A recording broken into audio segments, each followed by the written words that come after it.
Make change on the Dublin team. We'll get to that in a second, but Stephen Cluxton's 13th championship campaign began with him being made captain of the team. His kickouts and his free-taking have been the subject of some debate after the Meath match. Kevin O'Brien didn't start the championship as first choice, but in his first year on the senior panel, he's forced his way into the team with some accomplished displays at cornerback.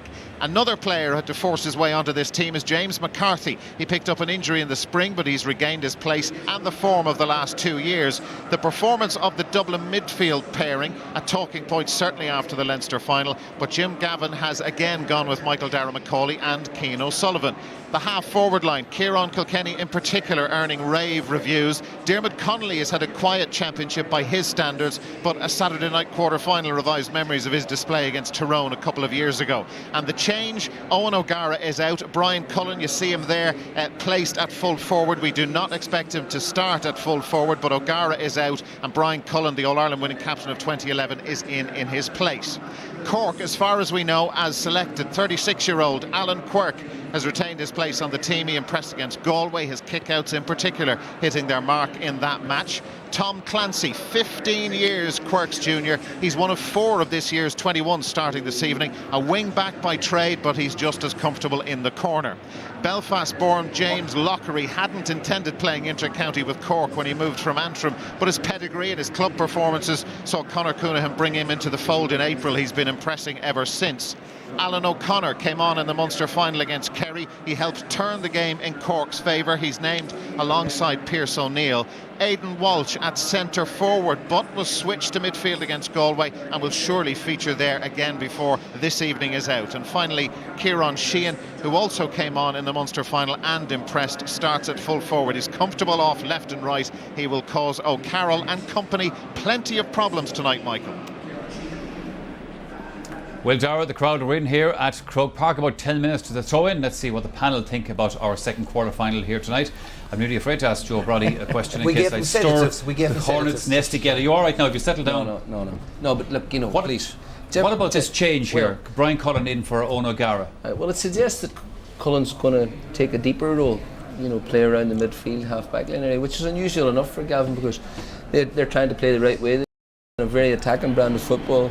He has abandoned Pat Gilroy's heavy defensive system, and I think that they are trying to play the game the right way. Interestingly, although Cork have looked poor at times over the last 3 or 4 years, it's always against teams that are employing a defensive system, because Conor finds it difficult to deal with that. Whenever they've played man-to-man games, they can look very, very good. And Pat's point at the start of the programme was a very good one. Thanks, sir. Whenever they've been 20 minutes behind and really had to go for it, that's when they've looked at their best. Even against Kerry a few times over the years, when really there's been nothing else for it but to go for it. They have a terrific midfield. They're more dominant than Dublin's midfield, and Dublin could struggle aerially. Pearse O'Neill's a brilliant strong runner through the heart of the defence, as is Aidan Walsh. They also have a couple of great forwards, Sheehan, Goulding, and they really are genuinely, they have the potential to be a very, very good team. This could be a shock to them. I'm not saying that it will be, but the downside for Cork is I think that Graham Canty at centre-back's a mistake. I just don't think he's got the pace to deal with all that traffic that's going to be coming through at high speed from the Dubs. One of the aspects about this Dublin team, despite the fact that they won the All-Ireland 2 years ago, Colin, is that it's quite a young team around the park. And one of those guys, Kieran Kilkenny, has been really making an impact. Of course, was a prospect a couple of years ago, went to Australia, has come back and has looked so good this summer.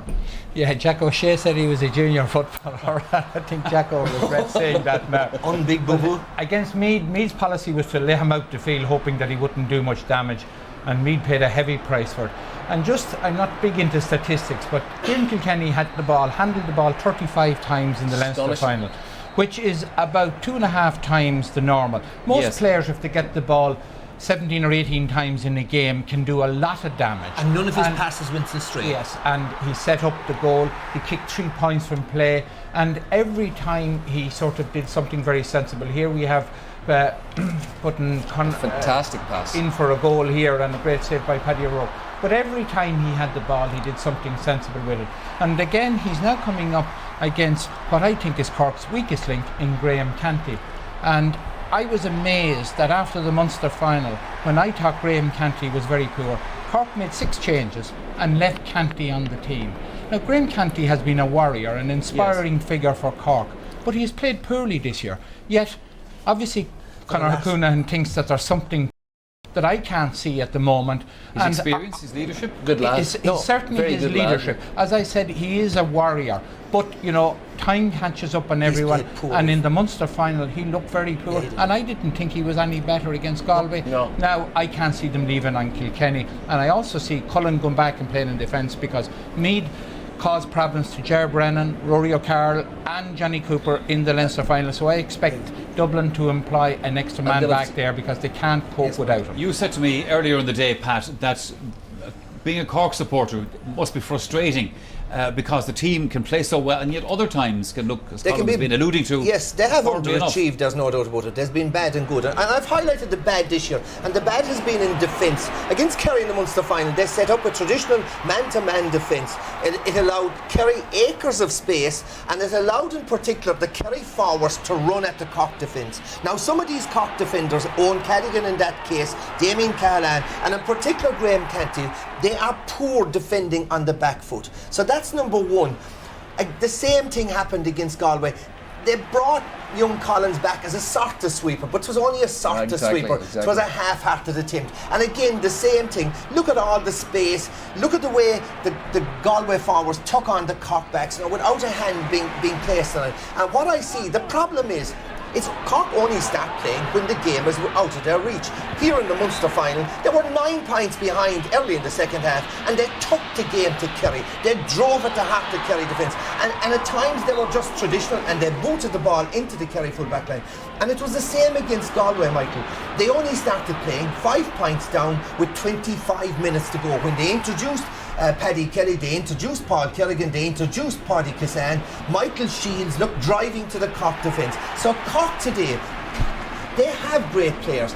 Is that the best 15 footballers in Cork on the field today? Oh, absolutely not. There's better players on the subs. What Cork have to do is they've got to put pressure on Stephen Cluxton kick-outs to make it an aerial duel where Cork have the advantage with O'Connor and O'Neill. But they will have to play the game on their own terms. Take the game to Dublin, not allow Dublin come at them, and not be obsessed with making changes, worrying about Dublin. Let's have faith in their own ability, in their athleticism, in their strength, because they're damn good for. Let's talk about Dublin, Joe. One of the issues about Dublin this year is they've been going so well, they've been flying it up to this point. There's only one way you can go down, or go from that position. Is there a possibility that it could just come unstuck? Well, the great safety valve that Dublin have is that they've got about 5 substitutes who are as good as the players that are playing. Paul Mannion has been a revelation this year. Kilkenny has been a revelation and starting to come into his own. I mean, whenever you can afford, as Dublin have in the last 3 games, to replace Bernard Brogan, it gives you an idea of the level that your team is at. Now, they are vulnerable at centre back.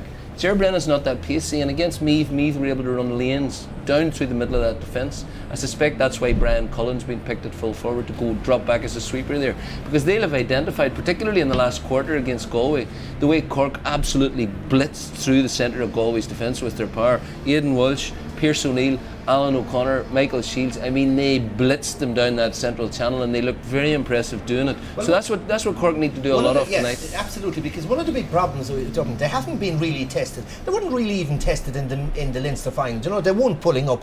2 things: if that full back line are exposed, they're vulnerable, I think. But number 2, their forwards haven't exactly been shooting the lights out. They got 37 chances against Kildare and converted 20. They got 37 chances against Meath and converted 17. But what they have, and this is the problem I see for Cork, what Dublin have in abundance is pace. Colin O'Rourke, Meath men look at Dublin, I suppose, a little bit more sharply than the rest of the country. What do you make of this present Dublin team? Well, I thought that Dublin won the Leinster final pulling up. I think they won by 7 points, and the sign of any good team is that in the last 10 minutes of the game they put on the pressure and they pulled away. And I think McCaffrey, Mannion and Kilkenny have added a huge amount. With the likes of Keane O'Sullivan and James McCarthy with massive pace, I think they're going to pour forward in numbers and win. And it's unfortunate, Cork must be the most unloved team in the country. Their own supporters won't even come up to Croke Park. Our Ron Avian here at Croke Park.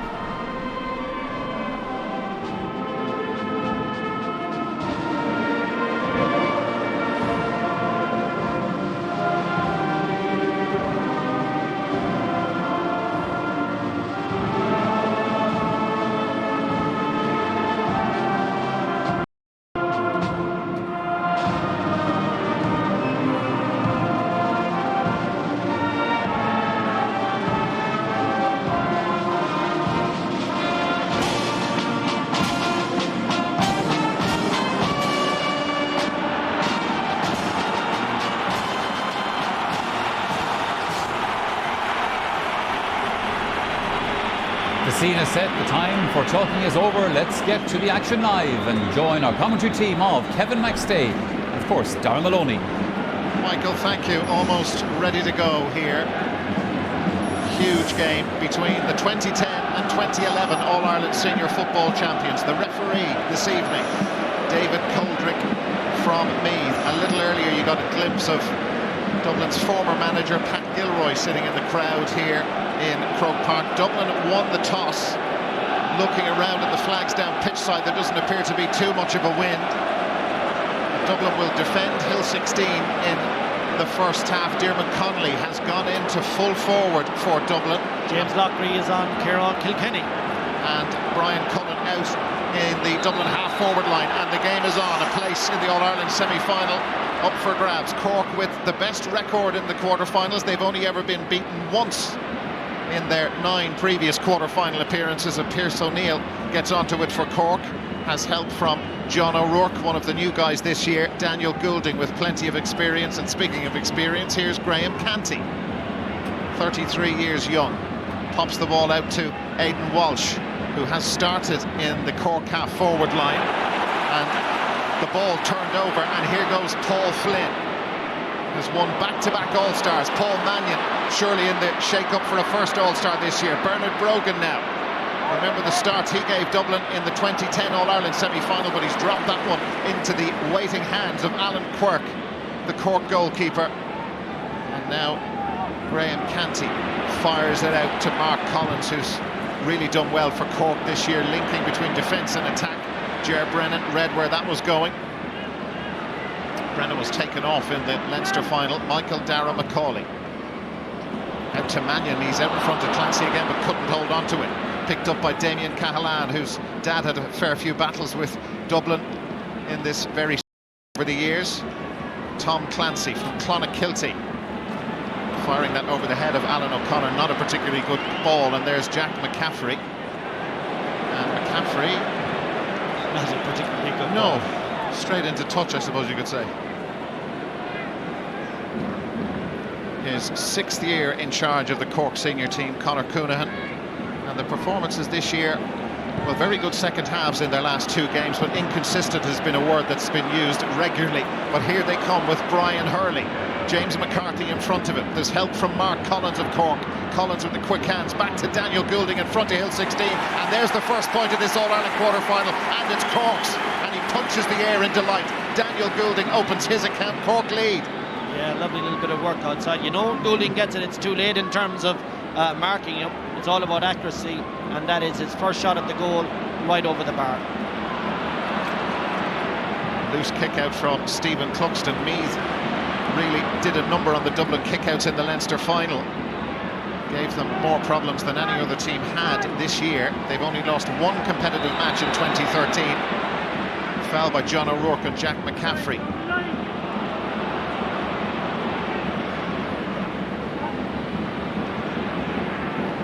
Kieran Kilkenny. Keane O'Sullivan from Kilmacud Croke, going right through the middle. Bernard Brogan has dropped one short already. Brogan spins around, leaving Owen Callaghan for dead, but he's done it again. And that is surprising from a player of his quality and stature. And just that little bit of lack of confidence, been taken off, as you know, in the Leinster Championship, in the games in that championship, and his confidence just lacking a little bit in the first 2, surely. Dublin free. Ball played on the ground. Owen Cadigan, and they're calling Stephen Cluxton forward to take the free, which is right on the Cork 45-metre line. Referees brought it forward 13 as well, Dara, for interference by the Cork defence. So this makes it just only a matter of accuracy now, that's all. Distance not a problem.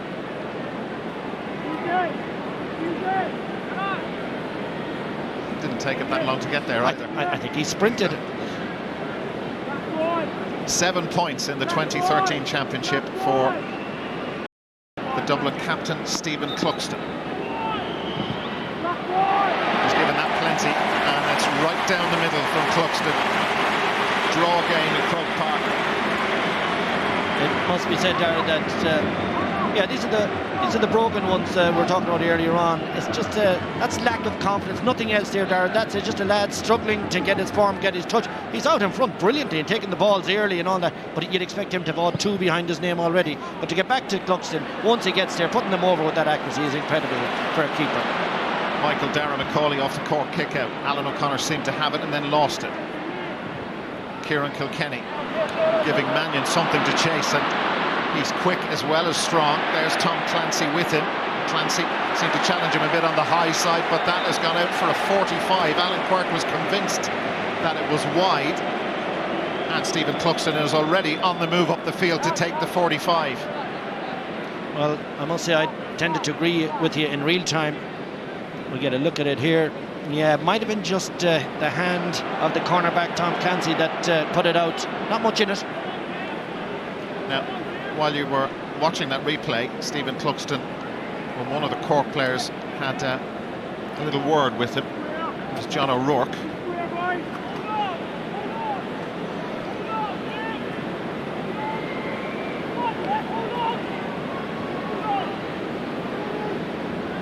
And the number 8 from Cork is extremely close to the ball, Pierce O'Neill. This is something that's creeping into the game. He's hardly 10 metres away. So Cluxton for 2 out of 2. Nailed it again. They go in front.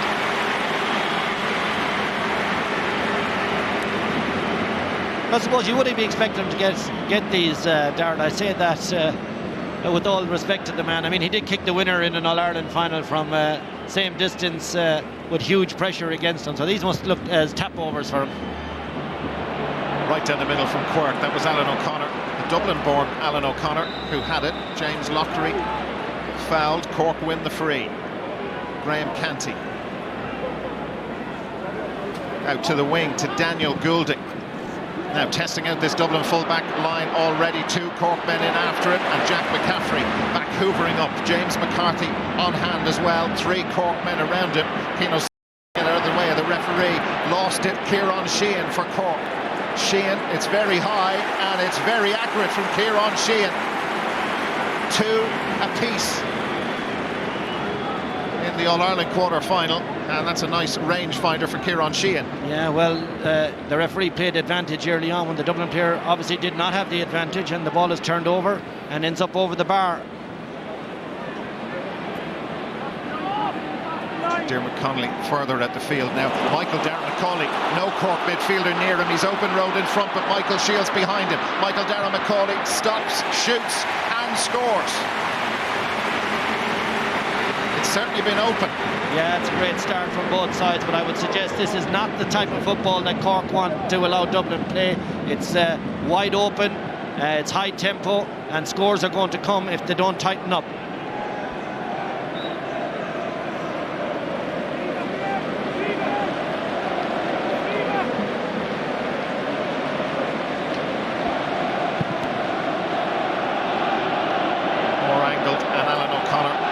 Intended target from Quirk's kick out, and that's a Cork line ball.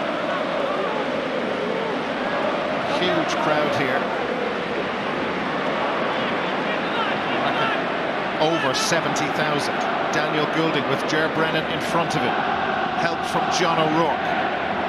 Has to turn back for support. Aidan Walsh scored a crucial goal last week against Galway. I think somebody else apart from the referee in the ground has a whistle. There was the referee's whistle to signal a free to Dublin.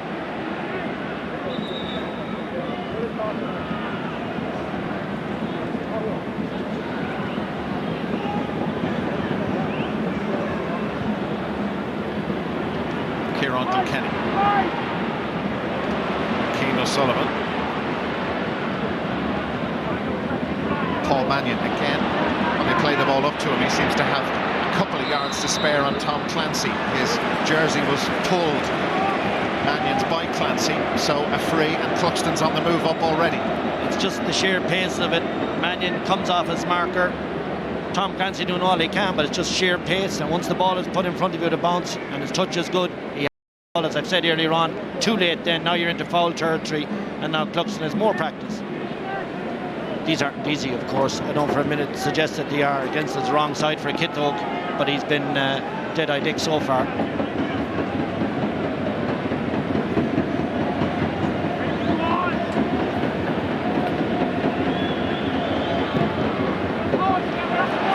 get a 3, and that's just what he's got. And it's 4-2 to Dublin in the 10th minute.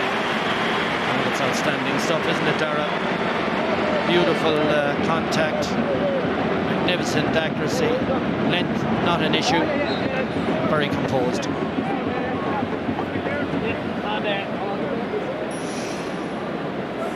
Great success with their under-21s. So far so good in 2013, but an awful lot of football left to be played tonight. Alan O'Connor. On his shoulder, Damien Cahalane. Letting the ball move up towards Brian Hurley. He's had a very good year for Cork as well.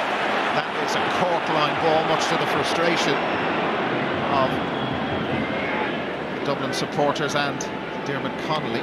Well, it's frontal. That's what Dave Coldrick has given it for. Free, yeah. And let me say, Dara, probably the best referee in the country. Top of his game. Good call. Cork free. Damien Cahalane has kicked a few of these.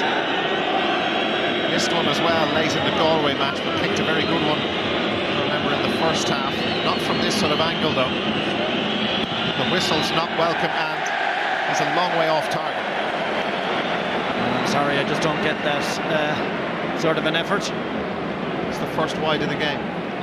It's just the nature of it, Dara. They're dreadful wides, you know, long way out, and putting a wide on your own side. I've said it so many times in these big games, everything counts. And Cork pushed right up on Stephen Cluxton, forcing him to kick the ball. Well, you would think longish, but they were able to pick out Keane O'Sullivan moving towards Cluxton, but the Cork full forward line right up on the Dublin full back line. Free though to Dublin in the meantime. It's Daniel Goulding, isn't it? Yeah. So, on Johnny Cooper. Dermot Connolly, left. Michael Shields getting stuck in. Mark Collins giving it to Shields, who scored a super point against Galway, and he's picked out a super pass. Kieran Sheehan in space. Johnny Cooper in front of him. Brian Hurley now. Hurley running at Kevin O'Brien. Hurley for Cork. Slots that over, does he? The umpires, well, they've decided it is a point. Very fine score. Michael Shields right at the heart of this. Hurley's finish. yeah, but look at the strength of him. He just pushes Kevin O'Brien out of the way, and then rifles it over between the posts. Great score, Brian Hurley. Cluxton having to go long. Breaks for Mark Collins. Pierce O'Neill.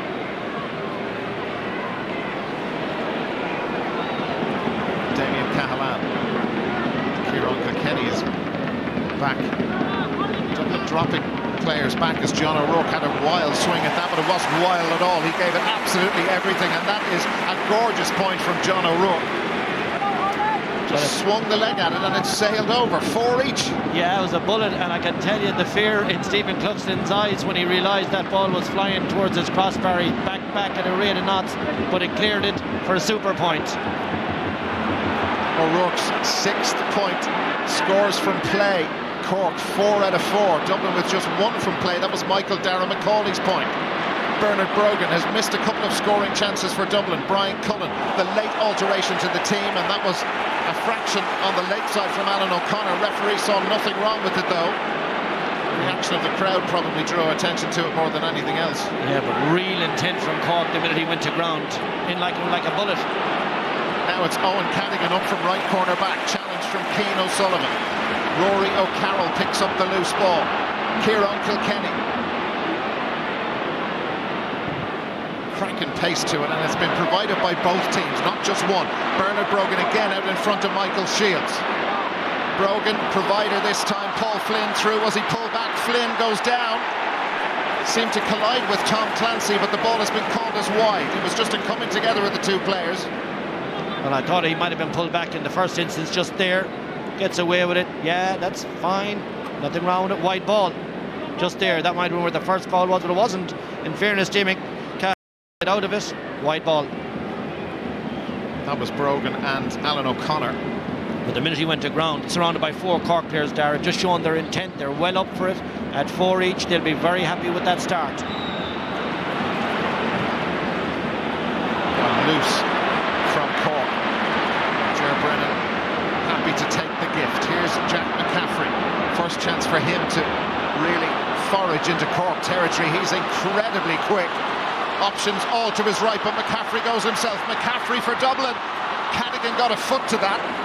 Bernard Brogan was lurking and free, but the pass to him wasn't good enough. Now it's Brian Cullen, Kieran Kilkenny, Diarmuid Connolly. They go back to go forward. Connolly swings a left at that, but he's missed it by quite a distance, and that is an ugly wide from Diarmuid Connolly. 2 in the space of 2 minutes for the Leinster champions. This McCaffrey. Well, this is Formula 1, isn't it? He does the wise thing, he just wants to soccer it. If he had a left foot and pulled it back for Brogan, that's the goal chance, but he uses his right foot. Just lacking a small little bit of the extra skill there, perhaps. What pace, what pace. The Cork forwards, by the way, those 4 points all from play. Scored by 4 of the 6 forwards, Aidan Walsh and Mark Collins, yet to get off the mark. Dublin's only one from play, Michael Darragh Macaulay, and that was 8 minutes ago. Here is the aforementioned.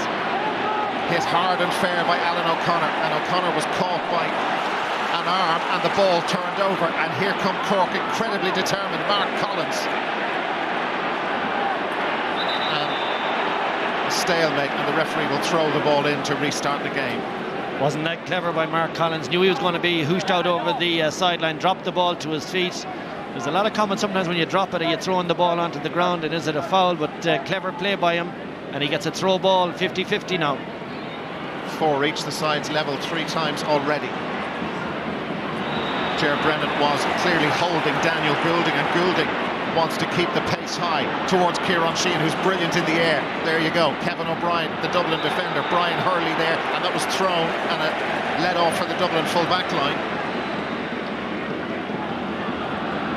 Great tempo to this game, great tempo.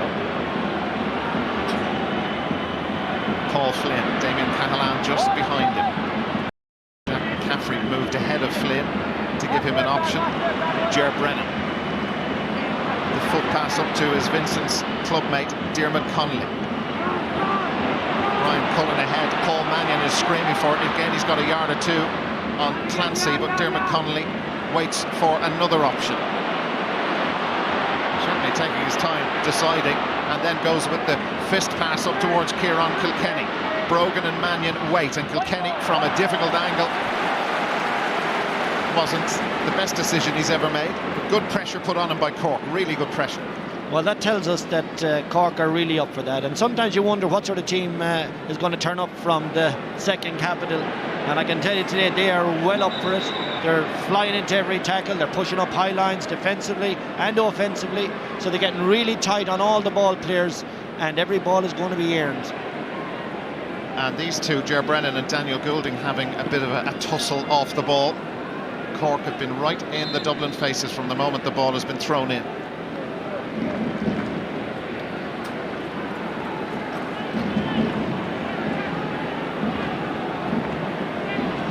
Quarter of a way through the contest. Nobody from Dublin has scored. None of the Dublin forward line has scored, though. That has to be a worry. Cian O'Sullivan, and now Jack McCaffrey, almost in for a goal earlier, and he's back in again. Now it's Paul Flynn over for a point. First point by a Dublin forward. It could and perhaps should have been in the back of the net. Well, isn't pace a frightening thing? Hard to mark it. McCaffrey just sides through the Cork defence, offloads very well. I thought Paul Flynn would have to put it into the back of the net. Went for power, ball lifted over the bar.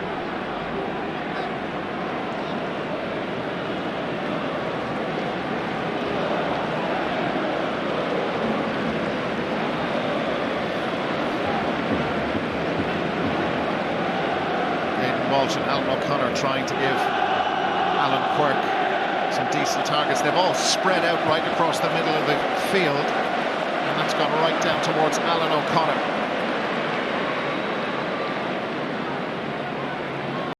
Cahalane, Mark Collins, Pierce O'Neill, been marked by Rory O'Carroll, and now it's out to Mark Collins.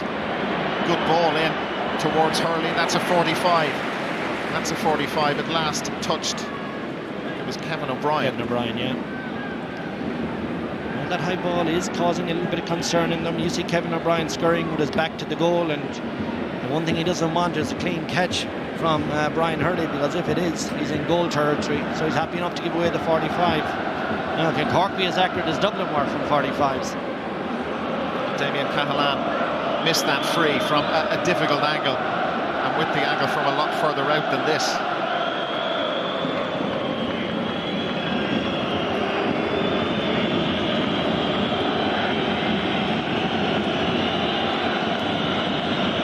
More whistles.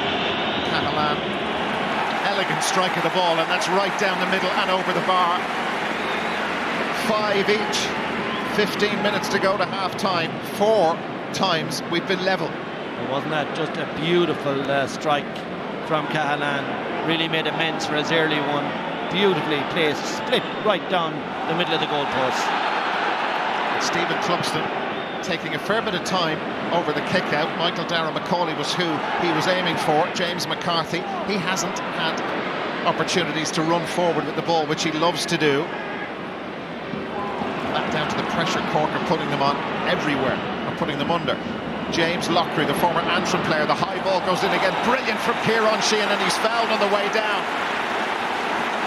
Well, they fired a few in towards Sheehan, and he's caught them both. This was brilliant fielding. Fantastic. I've seen him do that a few times this season. He was very lucky afterwards. He actually went in after a Dublin player and slightly retaliated. He could have turned over a tap over free to a throw-in ball, but Goulding will take this one and give Cork the lead. And Daniel Goulding scores those in his sleep, and Cork lead by 6 points to 5. Here's the catch, fantastic. Johnny Cooper, he'd have an inch or two on him anyway, but that sort of pressure right on the penalty spot to make a clean catch, fantastic. Low trajectory on that from Cluxton. Ger Brennan, McCaffrey and Kilkenny. James McCarthy. Cork getting plenty of players back. Brian Cullen, that's with Graham Canty in front of him. Now Michael Darragh-Macaulay. A little bit of open road, but the angle is difficult. Alan O'Connor coming to close him down, and Macaulay with a burst of speed, and Macaulay! That got a touch. It got a touch. It's a 45. Well, Jim Gavin will be going crazy because he should have flashed that ball just to a runner on his right shoulder. We pick it up here. He makes the break. Brilliant. This is great, but he's got to pass the ball just here.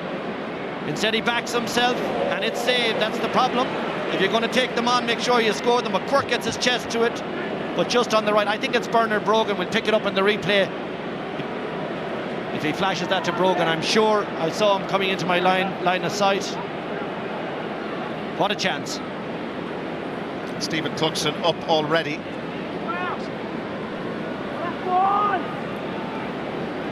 Almost central to bring them level. Over it goes. 4 points for Stephen Cluxton. And here we go. Brilliant work by Michael Darragh-Macaulay, but just a little left-hand pass. Here's Brogan there, just throws it to him, he pushes it into the net. And they've worked so hard on that, I've no doubt. To see a chance go by like that, it could have been a major.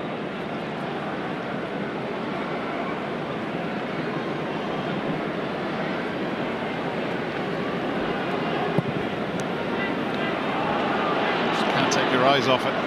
John O'Rourke, James Lockery, Daniel Goulding with a lot of space on Ger Brennan. Runners arriving at pace. Wasn't a great pass to John O'Rourke. Possession with Paul Flynn and Brian Cullen. Flynn, Diarmuid Connolly, it's Alan O'Connor.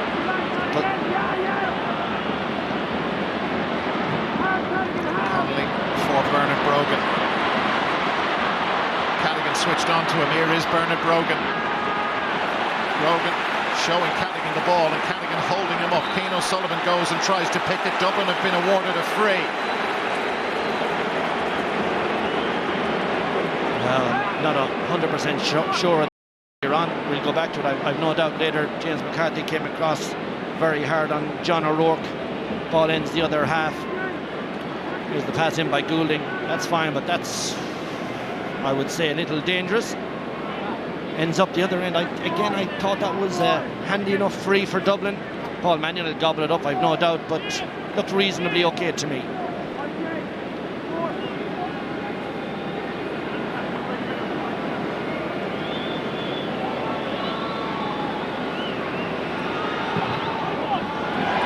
Oh no, that's gone wide.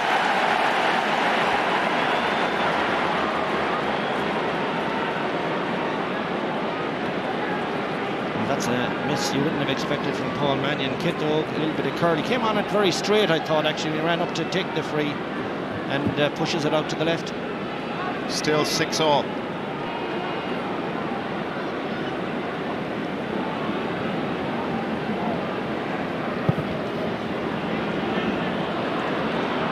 O'Connor. Dublin win the Cork kick out. Brian Cullen, Paul Flynn and Paul Mannion. Clancy there. Dermot Connolly and Bernard Brogan was isolated. Cadigan is there. Brogan through. Is this his moment to come alive? Brogan denied by the post. Oh, and he should have passed it as well. You'll see it in the replay. He was screaming for it earlier on from Michael Dara. This time was another player on his shoulder and he doesn't give it. Brilliant running by him initially to make the gap. I think it's Cadigan he gets away from, is it? Just has to throw that ball to his right. It's another Dublin goal. 1-7, remember, he scored against Dublin. There's the scoring chances Dublin have created. Almost twice as many as Cork. 1-7, he got in the 2010 All-Ireland semi-final. 1-6 of that from play. There is Paul Flynn, and that is a lovely point from Paul Flynn. 7-6. That's a cracker of a game. Can't take your eyes off it, as you said, Dara. Great score, Paul Flynn. Well, it's a great effort. It hits the near post, but if you're going to take it, you got to get them. But there's players coming up on his right shoulder. Great support line's been shown by the Dublin forwards, but the ball hasn't been thrown to them. Cork with a poor kick out. By his very high standards.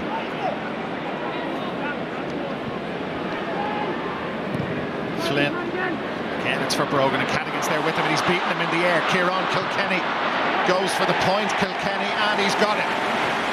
Was there half a chance for him to take it on and try and get in one-on-one with Quirk, but he felt this was the right call and they lead by 2. 3 in a row now for Dublin. Great play by Brogan in taking that directly from the line ball. A great first touch. Kilkenny, I suppose, has a look for a second and then says, let's go for the point. Look at the kickouts won by Dublin. Clever work. 5 from 7, 6 from 11 from Cork. Not as many for a big midfield. And there's another Dublin win on a Cork kick-out. James McCarthy. Dermot Connolly starting to become more and more prominent. But he's sailed that over the head of Kieran Kilkenny, who was in a corner forward position. Well, here's Bernard Brogan, as I said, did brilliantly here, but he has to have the head up, looking for his support runners. That angle doesn't quite show us what was to his right, but I can assure you there were at least 2 runners. One of them might have ended up in the net. He was going at so much speed. Cork haven't scored in 7 minutes. And there's Connolly again. Wins the free, and Bernard Brogan is just beating Cadigan for pace, and Kieran Kilkenny very high wide. It's a bit similar to the point he scored, actually, almost unnecessarily high. He tends to do that, hit the ball very high. Sometimes it's at the sacrifice of accuracy. Again, Brogan is showing very well. He's shown a clean pair of heels to Owen Cadigan, but it's just the tidying up work after they get the first ball in. It's just not as good as you'd expect from Dublin. But look, a cracker of a match. Certainly 6 wides for Dublin, just 1 for Cork, and Cork having issues on their own kick-out. Dermot Connolly, Michael Dara McCauley, Alan O'Connor.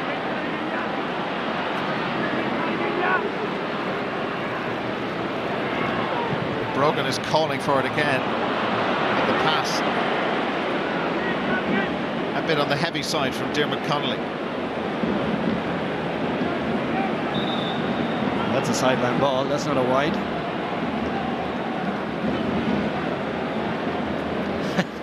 The umpire was signalling it wide, but there was definitely a metre to spare, and Martin Higgins is insisting it's a sideline ball, which it is. Damien Cahalane, Aidan Walsh, now Alan O'Connor. Plenty of movement in that two-man full forward line, the Cork full forward line, and Brian Hurley with plenty of pace taking Kevin O'Brien out wide. Mark Collins of Cork. They could do with a score, only 2 back, but it's now 8 minutes since they've last scored. John O'Rourke, Aidan Walsh, Collins, and Rory O'Carroll gets there comfortably ahead of Kieran Sheehan.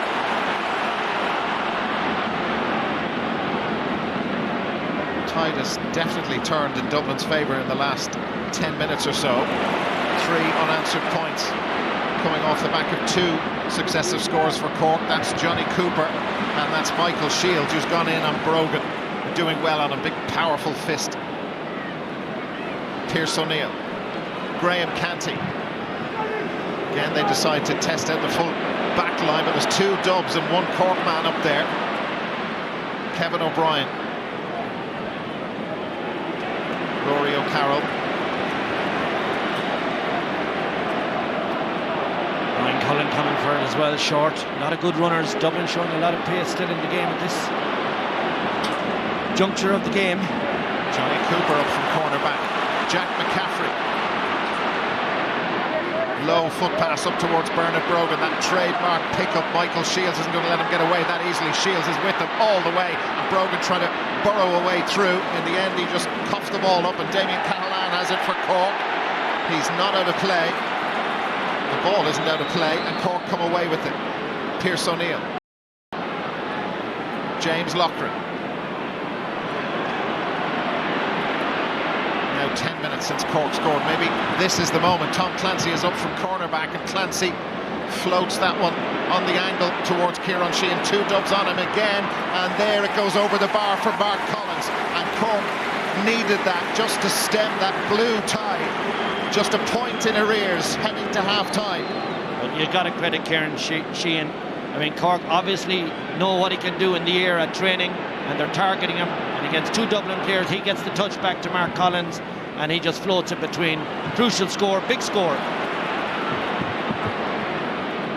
They sniff out another one here. Daniel Goulding. Aidan Walsh down injured.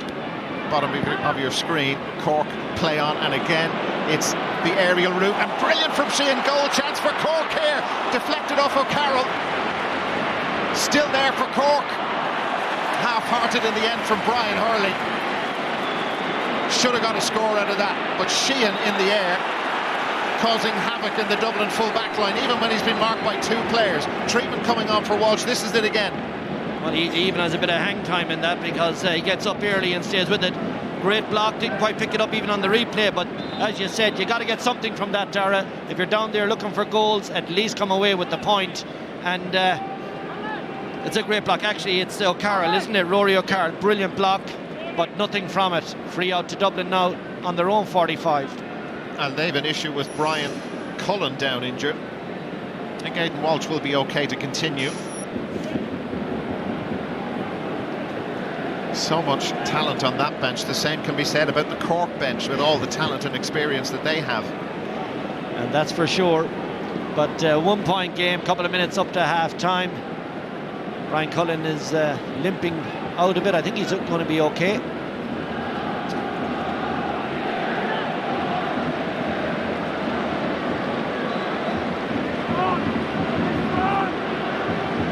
Off camera, Michael Shields has got in on Bernard Brogan now in a big way, trying to stem the tide there. And as you saw, it's Cadigan now on Cullen. Here comes Michael Darragh-McCauley. Diarmuid Connolly is in here. Connolly for Dublin goes for the goal. Shields manages to stop it. Can they get it into the... No, they're claiming an infringement. The Dublin players are claiming there was a foul on the ball in there, perhaps on how it was actually picked up off the ground, but the referee saw nothing wrong. Michael Darragh-McCauley now hit hard and unfairly by Aidan Walsh, so a free coming for Dublin, but just how was this ball picked up off the ground? Well, it's beautiful work by Connolly, moves it inside.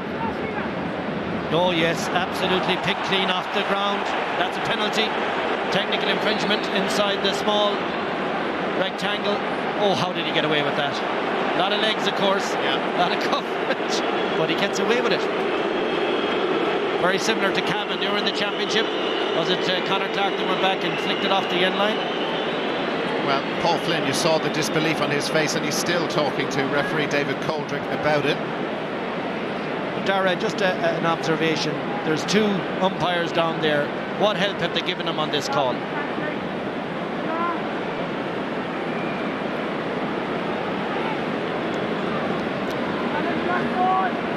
Added time at the end of the first half.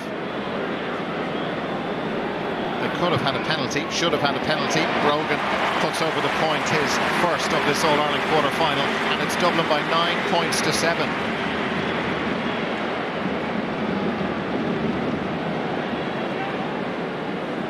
Two minutes added, we're told.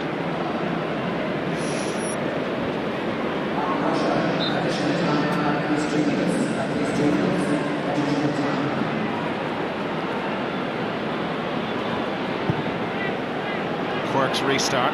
Alan O'Connor went up with just one hand. Dermot Connolly has won so much loose ball around the middle. Going for the point himself, Connolly dropped it short. Another one dropped short, and Alan Quirk happy to catch those all evening here in Croke Park. Decent catch from Aidan Walsh, operating out around the middle now for Cork.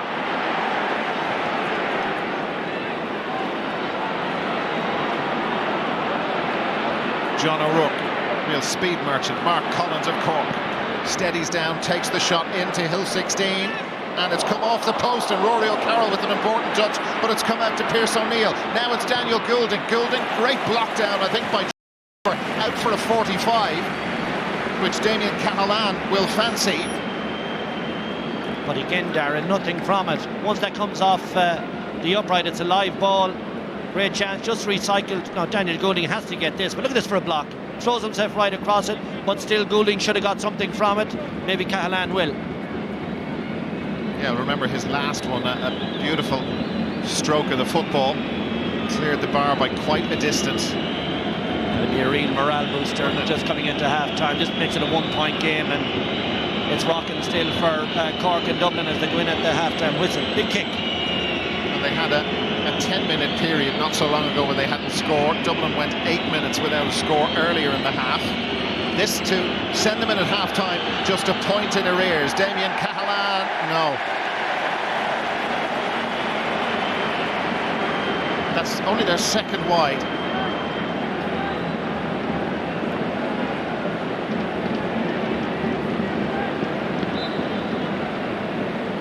Stephen Cluxton, this is the last kick of what's been a gripping first half. Really entertaining stuff, and it's right in the mix, but it's Dublin who lead at half-time against Cork in the All-Ireland quarter-final. Analysis from Michael and his panel to come. Dublin leading Cork by 9-7 at half-time. Don't go away.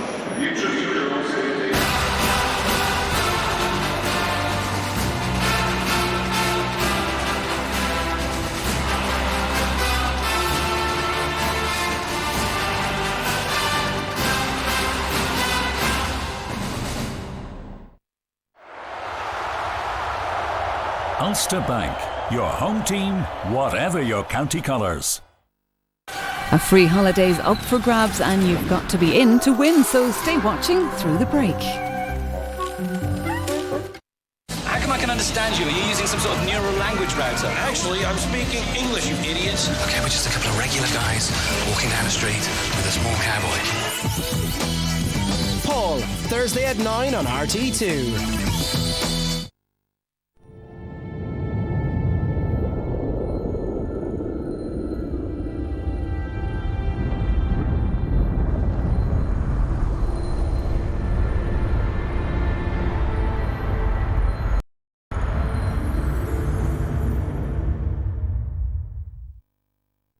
To be there and see the lads play like that. It was champagne hurling, Brazilian hurling. It was incredible. We actually did stop Kilkenny from winning that 5 in a row. We'll take the glory the day we get it.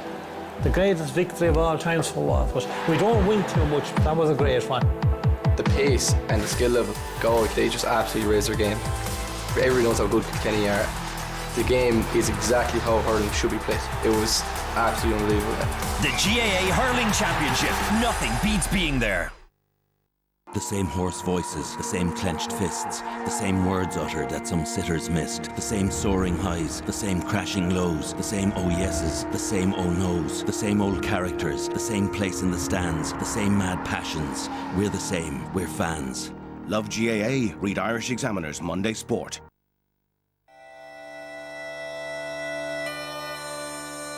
We have met triumph and disaster head on, and together still we are strong. With pride and joy, hope and passion, we'll take it from here.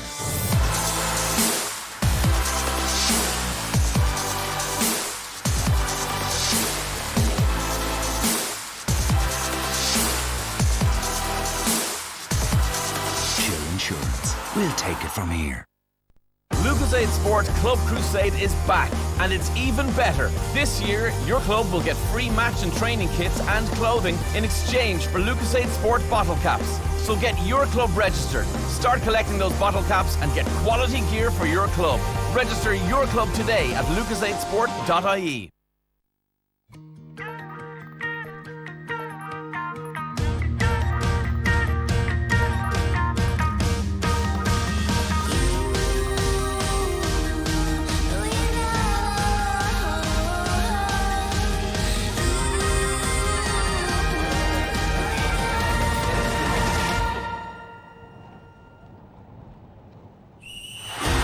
Aircom and the GAA. Experience more. Spot the hidden letter in the image that follows for your chance to win a fantastic 5-star holiday in the Mediterranean. Stay tuned to RTE2 to find all of the letters and complete the word for your chance to win. e.ie/watch and win for more details. Terms and conditions apply. The GAA Football All-Ireland Championship, sponsored by SuperValue. We believe in local.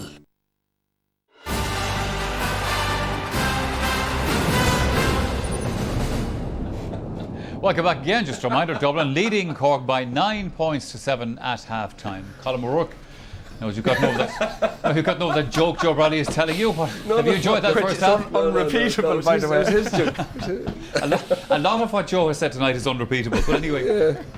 Well, this is a game, what passes for modern day football I could take or leave, but this is a game I would like to be playing in because it's a throwback to what I grew up with as traditional football. And I know people say, well, you shouldn't complain, the game has evolved and so on, but it's a real man-to-man combat. It's a very enjoyable game. Dublin are siding through and could have had several goals. Cork are playing a more traditional game, bombing it into Kieran Sheehan, and he's doing a lot of damage in there. But overall, a very enjoyable game. I think Dublin could be out of reach at this stage because they've had several very good goal chances and, of course, a definite penalty. But overall, it's nice to come along and see a game like this. I'm sure even Joe is enjoying it. Yeah, I'll tell you, Michael, I enjoyed that game because we talk about the first game. I mean, the first game epitomises what modern football is all about. Take it or leave it. I don't like it because it's about systems, it's about defensive systems, it's about stopping the opposition from playing, it's about by fair meals or by foul. Here, it's chess on grass. That's what it is, really, and it's intriguing and enthralling at times to see how teams can break through the defensive. But what you see here, there's no blanket defences, there's no swarms, there's no sweepers. So the modern day coaches will say, this is old-fashioned. But this is a traditional game of football, man versus man, where the two teams have set out their stall by trying to win the game by simply outscoring the opposition. At this stage in the first game, there was something like 6 or 7 yellow cards. There was almost 30 frees. In this game, we've had no yellow card and we've had 18 frees, and it's a very enjoyable game of football, and Cork are up for it. Chasing grass, apart from the fact that you wouldn't have seen Kasparov reaching across the chess table and taking Karpov and dragging him to the ground just as he was about to checkmate. Cynical, Joe. It's a very, very good game of football, and there are a lot of spills in the game. We've seen a lot of good football. Bernard Brogan struggled very badly for confidence. He was taken off 3 times already in the championship. He could have had the game won already. I mean, he spun around twice and got inside the defence. Normally, Bernard Brogan would put that chance in the net. There were a number of Dublin goal chances in actual Absolutely. fact. Cork also had a tremendous goal chance from Sheehan, who's a magnificent Gaelic footballer, magnificent in the air. We're seeing a lot of good skills. Dublin are a bit quicker, they're a bit more direct, they have a bit more firepower up front. So they're ahead at the moment. And a big problem for Cork at the moment is that Alan O'Connor is being heavily outrun by Michael Darragh-Macaulay. They need to switch him off him. Can we give credit to Conor Coonan, because he's much maligned as a coach. He got it tactically, he got a lot of things spot on. The matchups, James Lockery and Kieran Kilkenny, he's really cancelled him out, and he's obviously identified the problem, that there is a weakness in that Dublin full backline. And but the reality of this is, if Dublin had to take some of these goal chances, they'd be out of touch at this stage. Paul Flynn blazes over there, and of course one of the big problems is McCaffrey's pace. He's cut Cork open on several occasions, and so has Michael Darragh-Macaulay, as Joe was saying. He's just not able to stay with him. But the other thing about the Dublin player in possession, oftentimes they have shot when they should have been passing. Yes. Paul Mannion has been free twice on the other side, and if a simple ball across, he could have walked the ball into the net. Look at this case, Brogan shoots, Jack McCaffrey at his right shoulder, hand him the ball, he'd walk it into the net. Michael, if you can remember, we've been here before. The first match of the year we covered was Dublin and Westmeath. At half time we showed 5 Dublin goal chances that were missed. Against Meath, 4. Was that a penalty, by the way? Of course it's a penalty. Was it a penalty? Watch it, Michael Shields totally blatant. Picked the ball blatantly off the ground inside in the small square. That is a penalty. But Michael, just to get back to the statistics, they missed 7 goal chances against Meath the last day, 5 goal chances against Kildare, and 4 up to half time. So it goes back to what I highlighted at the start of the year. They're creating loads and loads of chances, but either through wrong options or, as Colin alluded to, a bit of selfishness. They're not converting the chances. Do you not think, Pat, that really, and I say this with the greatest respect, he's been a very, very good forward, but I just think that Bernard Brogan is struggling too much to be starting with the Dubs at the moment. I mean, the amount of stuff, and then at one stage, having kicked 2 balls into the keeper's hands from stuff that he would normally be putting over the bar, he turned inside and he didn't take the shot on. You could see him don't want to take it on. That's not what they need in there. I mean, Dublin should be sort of 6-7 points ahead now at this stage. Even notwithstanding 20 scoring chances, by the way, in that first half. Colin, you were talking about, I admire the fact that this was a kind of a traditional game of football. What Cork were also doing in that first half was driving in this long ball into the full forward to see what he could do with it, and more often than not did well. Like, this is a sort of a game from the 60s or 70s. Put big full forward inside, and he's causing Johnny Cooper all sorts of problems. One of the things that obviously Conor Coonan has identified is Dublin were very poor in the air in any of the games this year, and they've set out to exploit it, and it's been fairly blatant. There's not much sophistication about this. You kick in the ball, you have a good player inside, he gets his hands to it or catches it and gets somebody in close to him. It's very exciting, but isn't it? Yes, but the thing about Sheehan is there's always a player close to him for a knockdown. But one of the problems about the modern game is that at inter-county level and at club level, that they're coached to an inch of their debt. So any bit of risk-taking, any bit of flair, any bit of individualism is ruled out. Risk-taking involves kicking a 50-50 ball. So coaches say, if there's no one available forward, you kick it backwards. But the bottom line is, as Kerry almost discovered to their cost, when Cork kicked the ball in high for the last 25 minutes in Killarney, they had that Kerry full backline. Because the bottom line, if there's a 50-50 ball, the chances of it's 50% chance of the forward winning, or there's a chance of a break. But I think they should mix it up with running through the middle, because they're brilliant at running through the middle. Pierce O'Neill is fabulous at it, and that's why Johnny Cooper has gone and stationed himself on it. But Cork should try to run the ball through more with Walsh and O'Neill. Okay, we're going to take a short break here on the programme right now. After that, the Dubs and the Rebels renew the contest.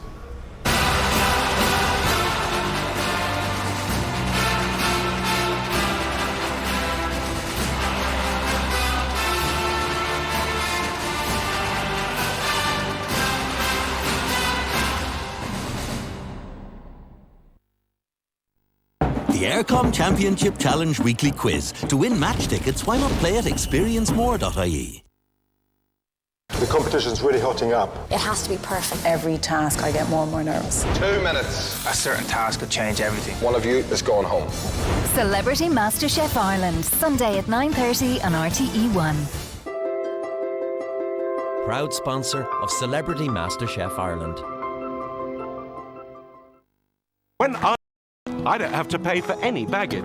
I get all the benefits of first-class travel, legroom, and I can use my phone. Hello? I can surf the internet, relax. Best of all, when I get here, my car is here.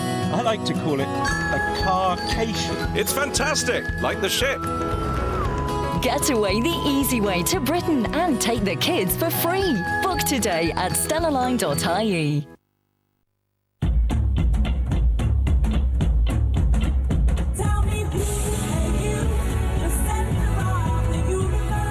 Freedom comes prepaid with O2.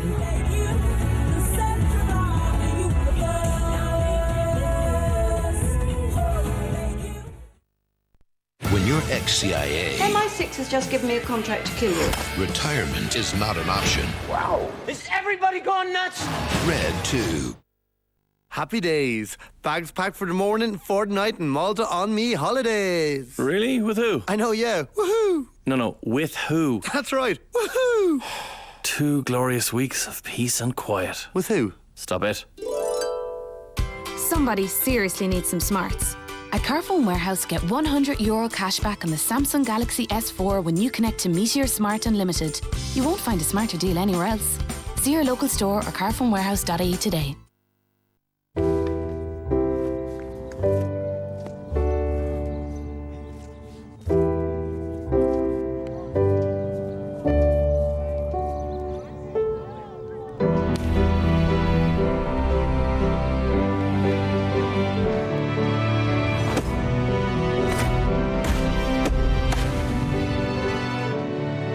Liberty Insurance, proud to be the first partner of both hurling and camogie.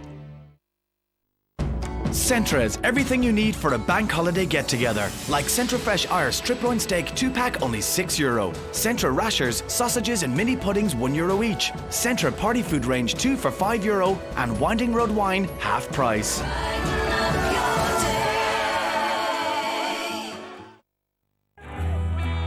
The power to catch a speeding bullet with one hand. The Electric Ireland GAA Minor Championships. Ulster Bank, your home team, whatever your county colours.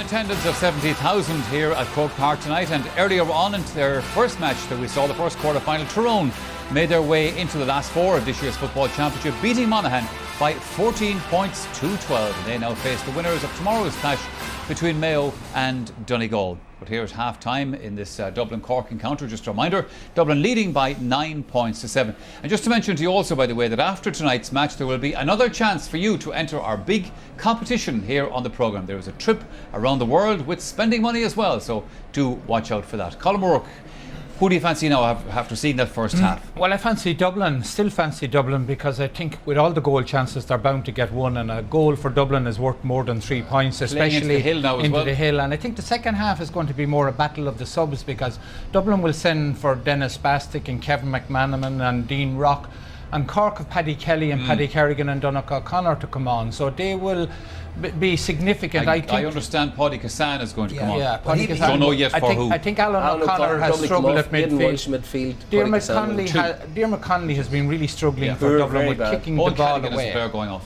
I'm not surprised at that. Owen Cadigan has been poor all year. Cluxton remains the heart, the steel in this Dublin team. He kicked 4, unbelievable, and with such metronomical precision. 4 out of 4. And that has been the heart of Dublin's effort in the first half. It brings them great confidence. Michael, when Cassan came on last week in the second half against Galway, was he more than anyone else lifted Cork's performance, because he loves to carry the ball, he drives at the defence, and that's what you need. He's a Caffrey type player. And by the way, no score from Dublin's full forward line yet in this match. Second half ready to go. Back to Darragh Maloney and Kevin McStay. Michael, thank you. As far as we can see, no changes on the Dublin 15 for the second half ahead. But Paddy Cassan is on for Owen Cadigan, who had issues dealing with Bernard Brogan, particularly in that first half. Damien Cahalane back out with Paul Flynn. Dublin leading by 9 points to 7 ahead of the start of the second half, and lights are on. Thankfully the rain clouds have gone away.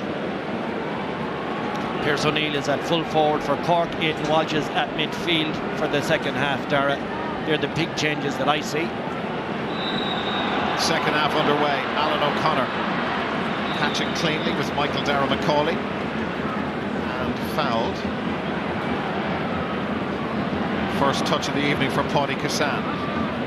Seeking out Brian Hurley, who's got there ahead of Kevin O'Brien. Hurley, pretty pacey, tricky player. Kieran Sheehan, and there's a foul there. And he's hurt himself as well. He went for the big clash there. Kevin O'Brien. But Kieran Sheehan is fairly well built, as you can see, and Kevin O'Brien comes out the worst of it.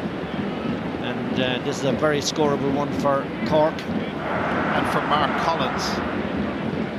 A yellow perhaps as well for Kevin O'Brien. Yeah. Yes, first yellow of the match.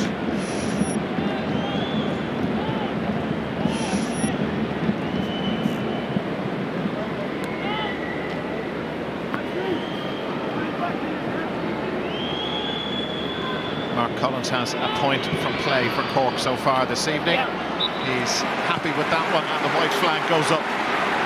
Should really have gone in at half-time trailing by a point. They've got the first point of the second half to now trail by 1. He's playing well, Mark Collins, I have to say, as is John O'Rourke. They're very tidy, very busy, and weighing in with a few scores as well. As Michael said there at half-time, nothing yet from the Dublin full forward line in terms of scores from play. Brogan got a free. Here's Brian Cullen, and now Michael Darragh Macaulay stretches out in front of him. Cassan is trying to get back in. Possibilities here. Conley! Another goal chance goes a-begging for Dublin. Mannion and Brogan were inside, but Diarmuid Connolly only had eyes for the back of the net, and he was this close. Well, I haven't kept a count on them, but it must be up around the 5 or 6 mark in terms of goal chances, and we did some analysis on this back at the Leinster Championship stage. You have to back yourself here. It's a great run by Diarmuid Connolly. He's entitled to have a go in that instance, but he pulls it to the left.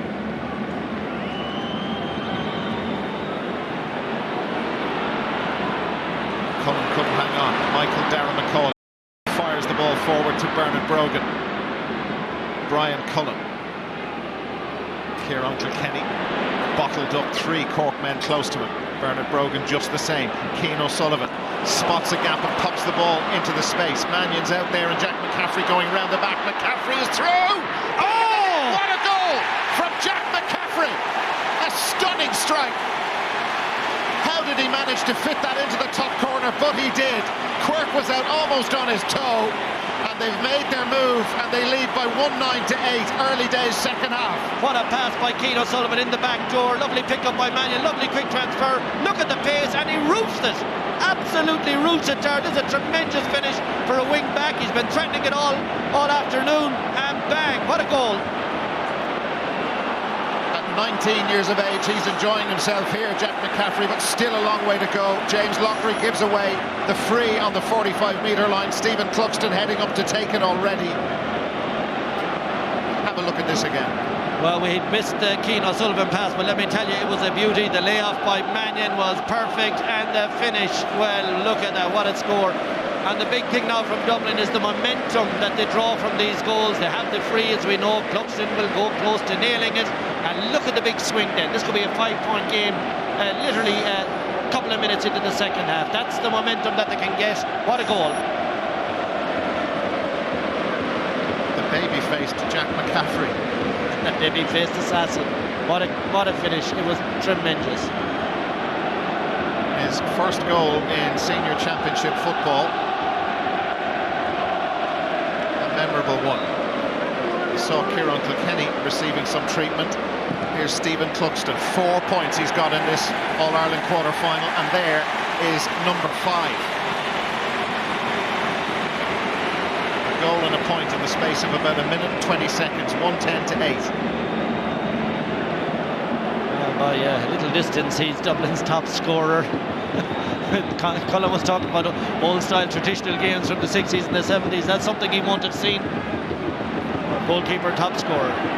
We're told that Dean Rock is going to come in for Dublin very shortly, replacing Brian Cullen. Follow the play with Daniel Goulding. Again, they test out the full, and again. It's brilliant from Kieran Sheehan. What a save from Cluxton, but it's still there. O'Neill blocked by Rory O'Carroll, out for the 45. Stunning block from Rory O'Carroll. Cork not gone away by any means, almost in for a goal. What a catch from Sheehan again. And when he came down, there was a sense that he might have been fouled in the initial contact from Kevin O'Brien. The referee gives him the advantage. Could have whistled that one up for a penalty, easy enough. Another great block. Dublin have done such work on the block. Dean Rock is in. And his dad has a bit of history against Cork in big games in Croke Park, 1983. Goulding needs to slot this from the 45. They got the first point in the second half, and Goulding has struck that beautifully. What always interests me, Dara, is that David Callan has taken them in the first half, and Goulding then changes and he can take them in the second. Very interesting. Kieran Kilkenny, Jack McCaffrey and James McCarthy. First significant opportunity for him to run at Cork. He's taken John O'Rourke with him. Now it's Kieran Kilkenny, James Loughtry there, no foul. Dean Rock. 6 points he's got in the championship. Keane O'Sullivan has scored only one.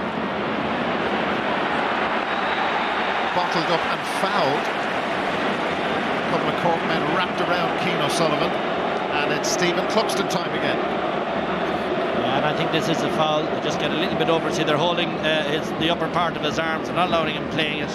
That is a good call by the referee. Just over anxious by the Cork defence. And here comes Stephen Cluxton again. What's this he's going for? Is it his fifth? Sixth? Sixth, yeah. He's got 5 from 5. We're about to see, by the way, for Cork, Paul Kerrigan. John O'Rourke is going to go off. So this is a little further out. Distance shouldn't be an issue.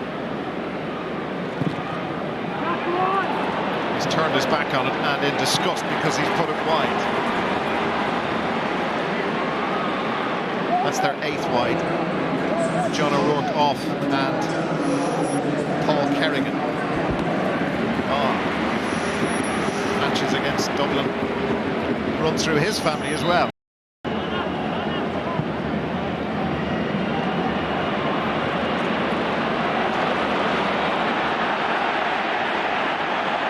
James Loughtry. Cork free. Certainly looked like a Dublin one just before that. Play goes on. Ball angled out wide for Daniel Goulding. Kerrigan is screaming for it, but it's not going to arrive into the full back line. The Dublin full back line, but Kieran Sheehan has come out and he's got it. Kerrigan is working hard off his shoulder. A lot of pulling and dragging in there. Johnny Cooper has got it for Dublin. Back to Stephen Cluxton. Oh, a poor pass out, and Aidan Walsh gobbles that one up, but Connolly put him under pressure, but Cork had him free. Daniel Goulding will line this up for Cork to bring them back to within 3. I think there might have been a mixture of a reasonably good kick out, but Jeremy Connolly ball watching, waiting for it to come to him. It's a low trajectory and he's gone under it. He just waits for the ball to come to him. It was a chancy one, I'll give you that. And ends up in a free just there now, and that's a handy enough free too, because it's good tackle with the hand.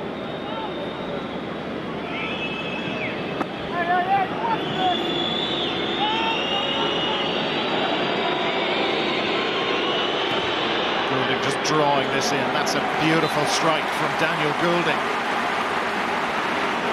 Thoughts of 2010 and all the cheap frees that Dublin gave away towards the end of the All-Ireland semi-final, but that was a fairly cheap free to give away. Goulding has 2 in a row for Cork. A goal between them. The McCaffrey goal dividing the two teams at the minute.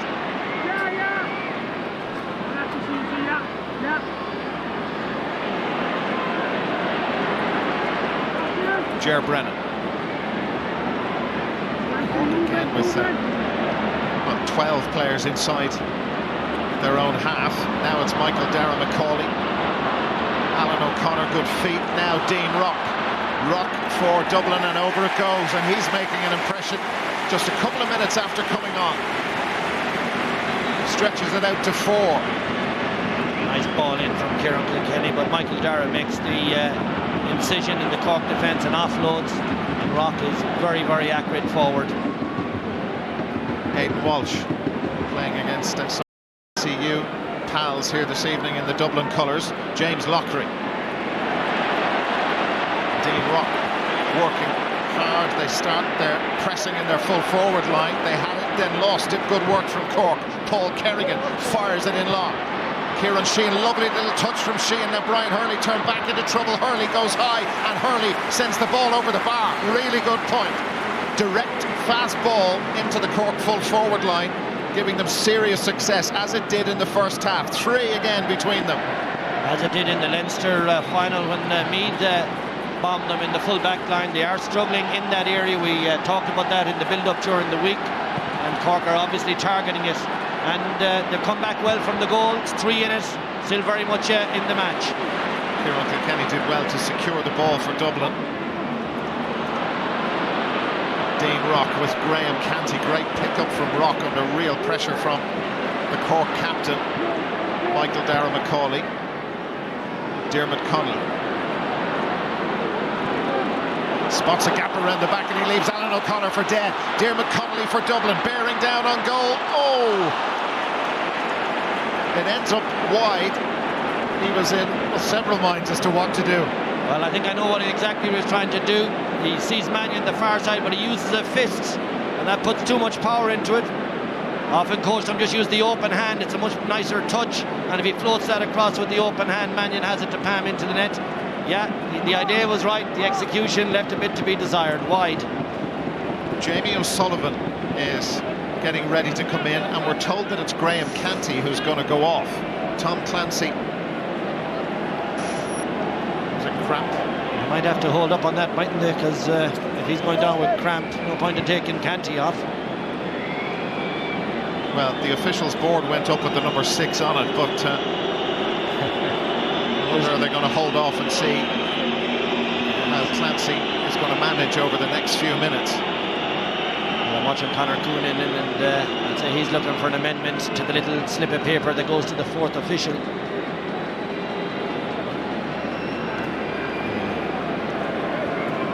Can't see him recovering from that. It's a very hard. Once you start cramping up, like there's another 25 minutes, the guts of 25 minutes left in this game. When you put on the stoppage time or injury time, yeah, he's out of the game. So Jamie O'Sullivan is coming in, and they have changed it. The 6 did go up, and now it's changed to a 4. So Tom Clancy going off, and Jamie O'Sullivan from Bishopstown goes into the Cork defence. And still Cork can bring on Noel O'Leary, the likes of Paddy Kelly, Donnacha O'Connor, Fintan Gould and others. Bags of experience, bags of quality waiting to come in to make a difference for Cork. They are 3 points in arrears. Donnacha O'Connor, I'm told, is warming up for Cork at the minute. 1995, the last time Dublin managed to beat Cork in the championship. Lost to them in the 2010 All-Ireland semi-final and the league final of 2011 too. Dublin beat them in the league this year. Ger Brennan, Jack McCaffrey, buzz around the place. Here he goes again. Pierce O'Neill trying to go with them, staying with them, but McCaffrey's got in around the back. McCaffrey in again! Quirk stopped him. That angle was impossible. He just tried to put it in by the right arm of Alan Quirk, but the goalkeeper pulled off a decent save. But McCaffrey's pace is just frightening. Loose ball. Mark Collins of Cork. Paul Kerrigan. It's stretched out. O'Connor in front of him. Brian Hurley too. Kerrigan going himself. Now decides to go for Brian Hurley. Hurley for Cork spins one way, then the other, and Hurley drills it over the bar. Over the bar for Cork. 2 points down. Well, what a sequence of play. This is a goal chance surely for Cork. Great play by Hurley. Gets the point. 2 point game. Great goal chance the other end. Connolly bottled up. Philly McMahon is getting ready to come in for Dublin. Possibly for Johnny Cooper. Here's Paul Mannion. Mannion has some space on Collins, and Mannion sends that one high. wide. The umpire got caught in the netting at the back, and that's why the delay. Look at McCaffrey again. This is nearly getting silly. What pace! In again around the back door. He just can't get a hand on him. Impossible angle. Great save. Did Cork get to this? He certainly did, as he did early in the first half from Darren McCauley. Great goalkeeping. Philly McMahon for Johnny Cooper in the Dublin full back line. Donnacha O'Connor, Cork emptying the bench. He's going to be in very shortly, just as they did last Saturday night against Galway. They came from 5 points down. Alan O'Connor is going off to win the game. They conceded that late goal against Galway, still won the match. Donnacha O'Connor, penalty hero from 2010. Alan O'Connor off.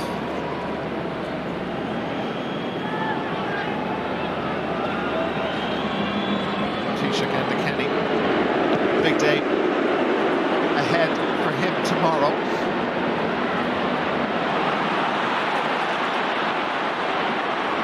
Aidan Walsh. It's Kieran Kilkenny there with him. Did Walsh play the ball on the ground? He certainly did. Or was that the referee? I think is going to throw the ball in. Again, Darren, the linesman is within 2 meters of this. Can he not help? You just see it when it falls to the ground. There.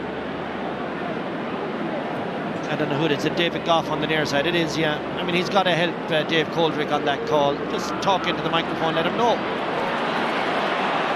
Here's Dean Rock, and Rock has done his stuff in front of the post again. 2 decent possessions, 2 scoring chances and 2 points.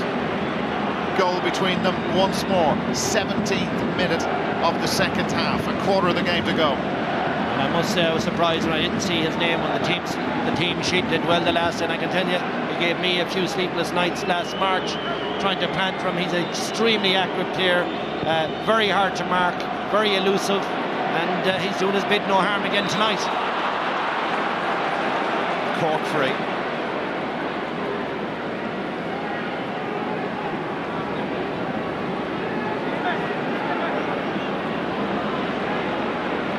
Kevin McMenamin warming up.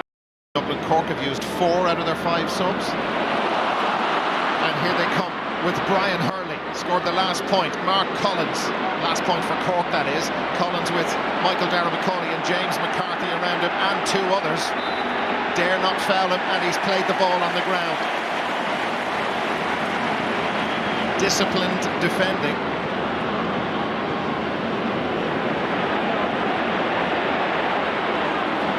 The Dublin player off the ball, down injured, I think may have to come off. I think it might be Paul Mannion.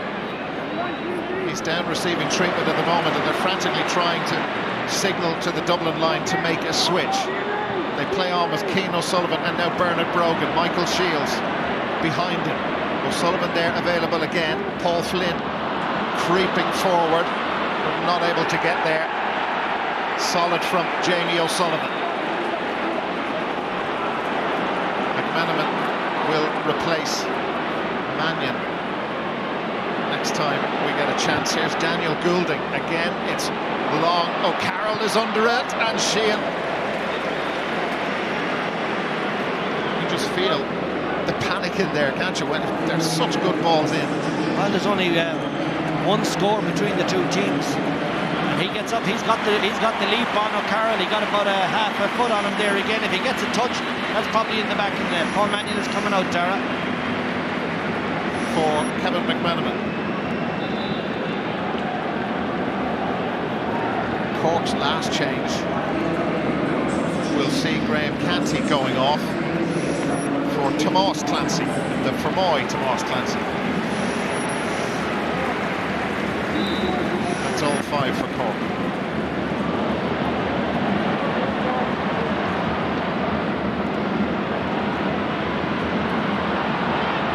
Paul Flynn. Given away. Here's Aidan Walsh. Daniel Goulding in that deeper position again. Aidan Walsh just left it after him. Mark Collins. Is there a goal in Cork? Kieran Sheehan. Sheehan hit it well. It was ambitious. That's only their 4th wide to Dublin's 10. Well, they've been extremely economical, but what did you call that? Ambitious? I think that's the nicest thing we could have said about it. Need to get that ball in, because guys screaming for it, wanted a high ball, a diagonal, and then go in after it, put it wide on the near side. A quarter of an hour to go in the second All-Ireland quarter-final, and Diarmuid Connolly pressed the turbo button. Philly McMahon, a defender by trade. Yeah, wide.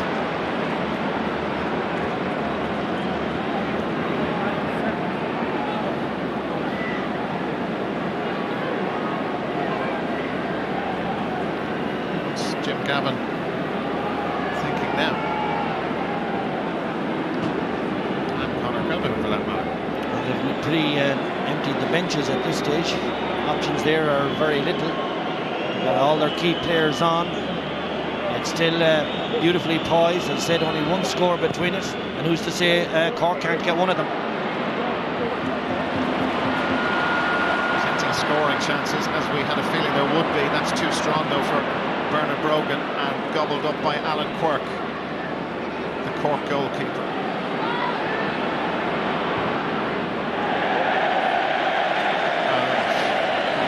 Seen a couple of those this evening. Well, in the earlier match, Monaghan towards the end coughed up a few very cheap clearances. They can be very costly. Ball back in play. Michael Dara McCauley. It's Dublin by 3. McCauley back to Kevin McManaman. Lovely little dummy and sidestep, and a nice point from Kevin McManaman. Moves it out to 4. It has to be said, Michael Dara McCauley is putting in a massive performance, clever as well, lovely solo dummy. I said those clearances can be costly. In the context of this sort of game, that's very costly. That's a 4-point cushion now with just over 10 minutes to go. Paul Flynn hands on that Dean Rock to Flynn. Space for Kieran Kilkenny, seems to be stretching out now. McManaman to his right, poor pass came off James Lockery. Michael Shields, pressed by Bernard Brogan, stayed calm. Now it's Aidan Walsh.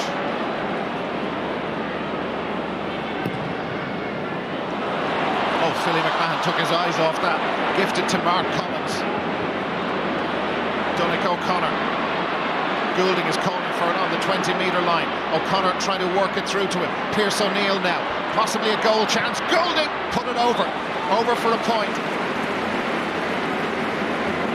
God, he sliced it, didn't he? That's the problem. And he has massive power in that left boot. Brilliantly recycled out to him. And if he just drives out with the sort of power he can generate, it's going to be a great effort. But he gets in under it and over.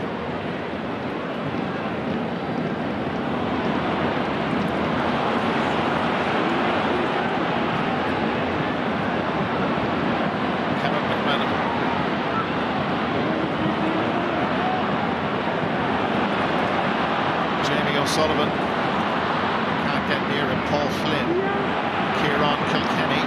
Kilkenny sends it up into the night sky. It's over. He's had to work far harder for every possession this evening. 2 points for Kieran Kilkenny. Yeah, no need for Hawkeye there. Umpires very confident. Great score to get at this time of the game. Jim Gavin is about to make an alteration at midfield. Michael Dara McCauley, the player who is going off, and Dennis Bastick coming in. They've defending to do now, as Tomas Clancy takes it into contact and loses the ball in contact. Rory O'Carroll has it, but given away. Paddy Kassan! Oh, Kassan has put that wide. An unbelievable chance for Paddy Kassan to get in for that Cork goal we were talking about. Should have got something out of the gift of the ball from here. A brilliant play by James McCarthy. I didn't see it's Rory O'Carroll with the turnover. There it is. Oh, and then to get a wide, to come down and be looking for these major scores like goals at this time and then come away with nothing. that's going to hurt.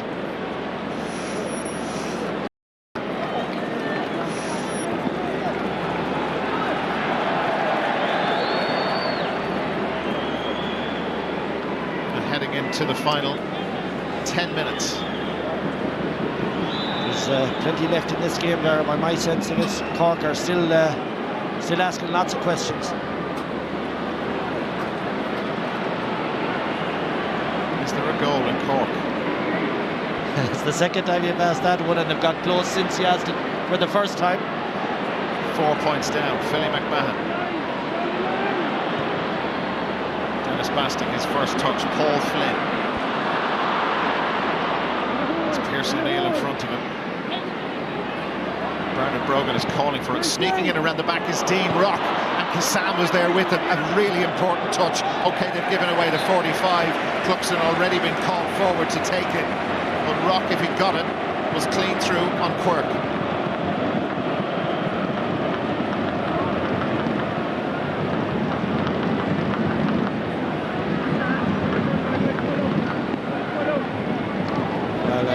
He's got 5 out of 6. 5 out of 6, right, that's fantastic. Fantastic accuracy. And if he was to get this one, Darry, you'd have to say the car was faced for home at this stage in terms of a Dublin victory.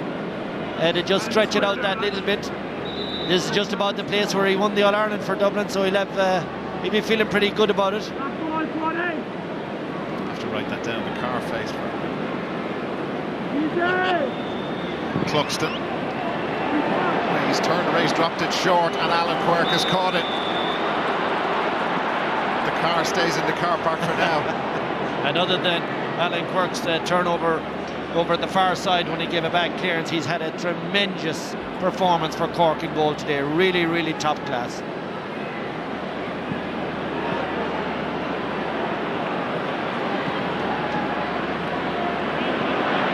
Next score in this feels like it's going to be important.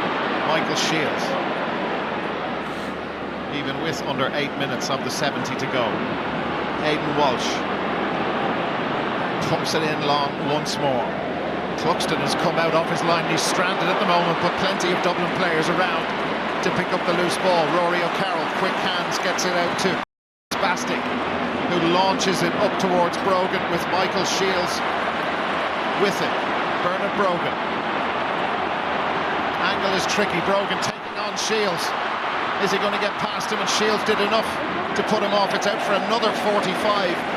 Again, it's Paddy Kassan who was last to touch it. Well, Brogan is just within a millimetre of recovering his form. I mean, he really took on Shields there. Shields did brilliantly to come back. He has Shields beaten here, and he just gets the hand on it. The trailing foot knocks it out of his hand, and the chance is gone. But both of them having a real cut at it. Brogan searching, just searching so hard to find that form, but he's close, and that's why Jim Gavin has left him on, Dara. He has been very troublesome for the Cork full back line, Nick, no doubt about it. Substituted in their 3 previous games. This is pretty much the same position as his last effort, which dropped a yard short. Cluxton. Not this time. No. Slots it over. More daylight between the teams. 115 to 13 points. I mean, we're taking this stuff for granted, or a lot of viewers are, I guess. A lot of the supporters, here he comes, he'll knock it over. Like, it can't be forgotten, there is a massive amount of skill and pressure involved in knocking these crucial scores over the bar. Ger Brennan is having a word with the referee now, I think, off camera. And now it's on camera, and is there about to be a card for Ger Brennan? Yeah, there is for Ger Brennan. Owen O'Gara is replacing Kieran Kilkenny.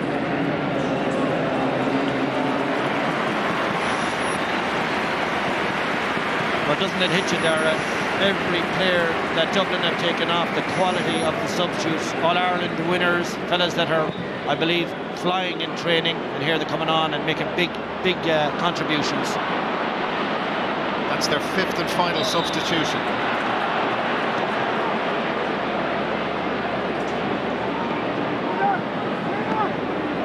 September the 21st is the date for the All-Ireland semi-final against either Kerry or Cavan.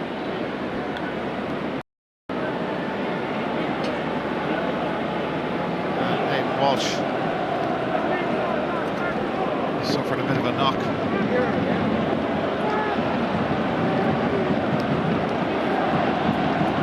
Ball back in motion. Paddy Cassan. Kieran Sheehan travelling huge distance to get his hands on the ball, but couldn't hold on to it long enough. Rory O'Carroll and McCarthy, and now here comes the quick counter. Dean Rock has made an impression. Diarmuid Connolly, a constant threat all the way through. Hasn't managed to score, done a lot of work off the ball. Owen O'Gara left out of the team before the start, and O'Gara has flashed that one wide. The umpire still consulting, but there's the signal off camera that it is wide. Stays 115 to 13 points.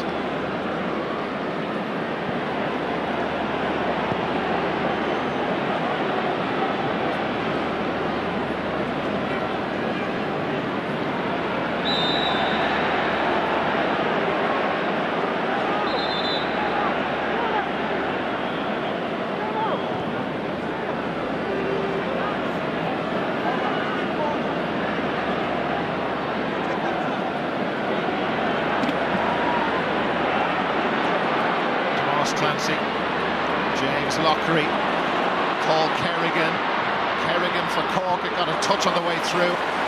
Very calm and very good hands from Stephen Cluxton to deny Cork. Not such a great clearance, and Cluxton impeded on his way back towards the goal as Kerrigan launches that in, and Cian O'Sullivan had to drop back onto the line. Cluxton got tangled up with a Cork man, and that stopped him getting back to his goal line, but Cian O'Sullivan had shuffled back, but Dublin still on the back foot, and Cork pressing as they have to at this late stage of the game as they seek the goal that'll bring them back into it, or maybe a point to continue their battle against Dublin, and Lockery has done that. He's put it over James Lockery and trying to lift his teammates around the Belfast man. 4 points back. Lovely little necklace of hand passes, opens up the middle of the defence, and Lockery obliges. 4-point game. It's all Cork at the moment. There it goes, the high ball in again, a difficult bounce for them to deal with. Appeals for a penalty as Gould down, but no chance of that. And Dublin clear with James McCarthy and Kevin McManaman. 4 points is the game at the minute, and Dublin have a free one around halfway. That Lockery point was Cork's first score in 9 minutes. No, couldn't consider that. It's an honest effort by Kevin O'Brien. He knows where he is. He knows he can't overcommit. Daniel Goulding goes for it. So does O'Brien. Ball breaks and play goes on. And a yellow for Mark Collins. That incident you may have seen just a few seconds ago. It was the late tackle on James McCarthy, was it? Yeah. Paul Flynn. Connolly attempted to keep that alive for Dublin, but it's given away. And here come Cork again with Paddy Cassan. They trail by 4 points. Damien Cahalan, Mark Collins, Pierce O'Neill just sneaking forward. Kieran Sheehan has got his hands on it, left it after, and Paul Flynn sweeping up, takes the pressure off Dublin. Cork almost getting in again, but not quite. Dean Rock of Dublin. Brian Hurley hit him fairly. Here's Ger Brennan. Rock. Kevin O'Brien. Move it out to Dennis Bastick. And he sets off on his bike. Connolly is to his right, and Bastick fancies a crack himself, and Bastick has got a lovely point. They backed off in Cork, didn't think he was going to shoot, but he did, and scores 116 to 14 as we head into added time.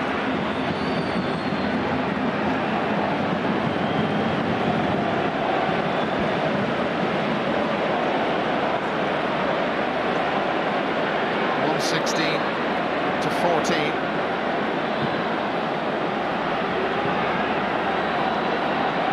Yet to see how much time will be added on. Daniel Goulding.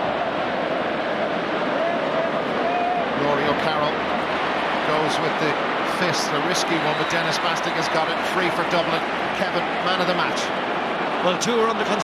Michael Darren McCauley and Jack McCaffrey, both very big performers for Dublin, but in the end I gave it to Jack McCaffrey. Just an amazing effort in the Dublin shirt. Here's Owen O'Gara, missed his first effort. Plenty of Cork defenders around. Kevin McManaman,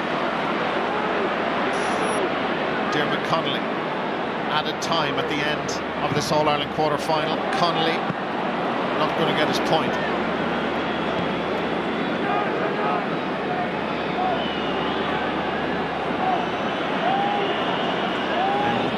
No cynicism here to date.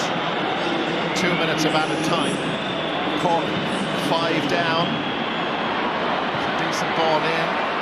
Pearse O'Neill couldn't bring it under control, and Dennis Bastick on hand there for Dublin. And O'Neill out of picture, just down on the ground. He's absolutely shattered, like his teammates. They have given this absolutely everything. But are they going to come up just short? Well, 5 points short as it is at the moment.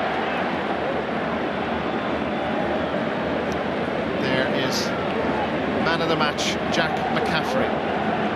Marvellous effort, has to be said.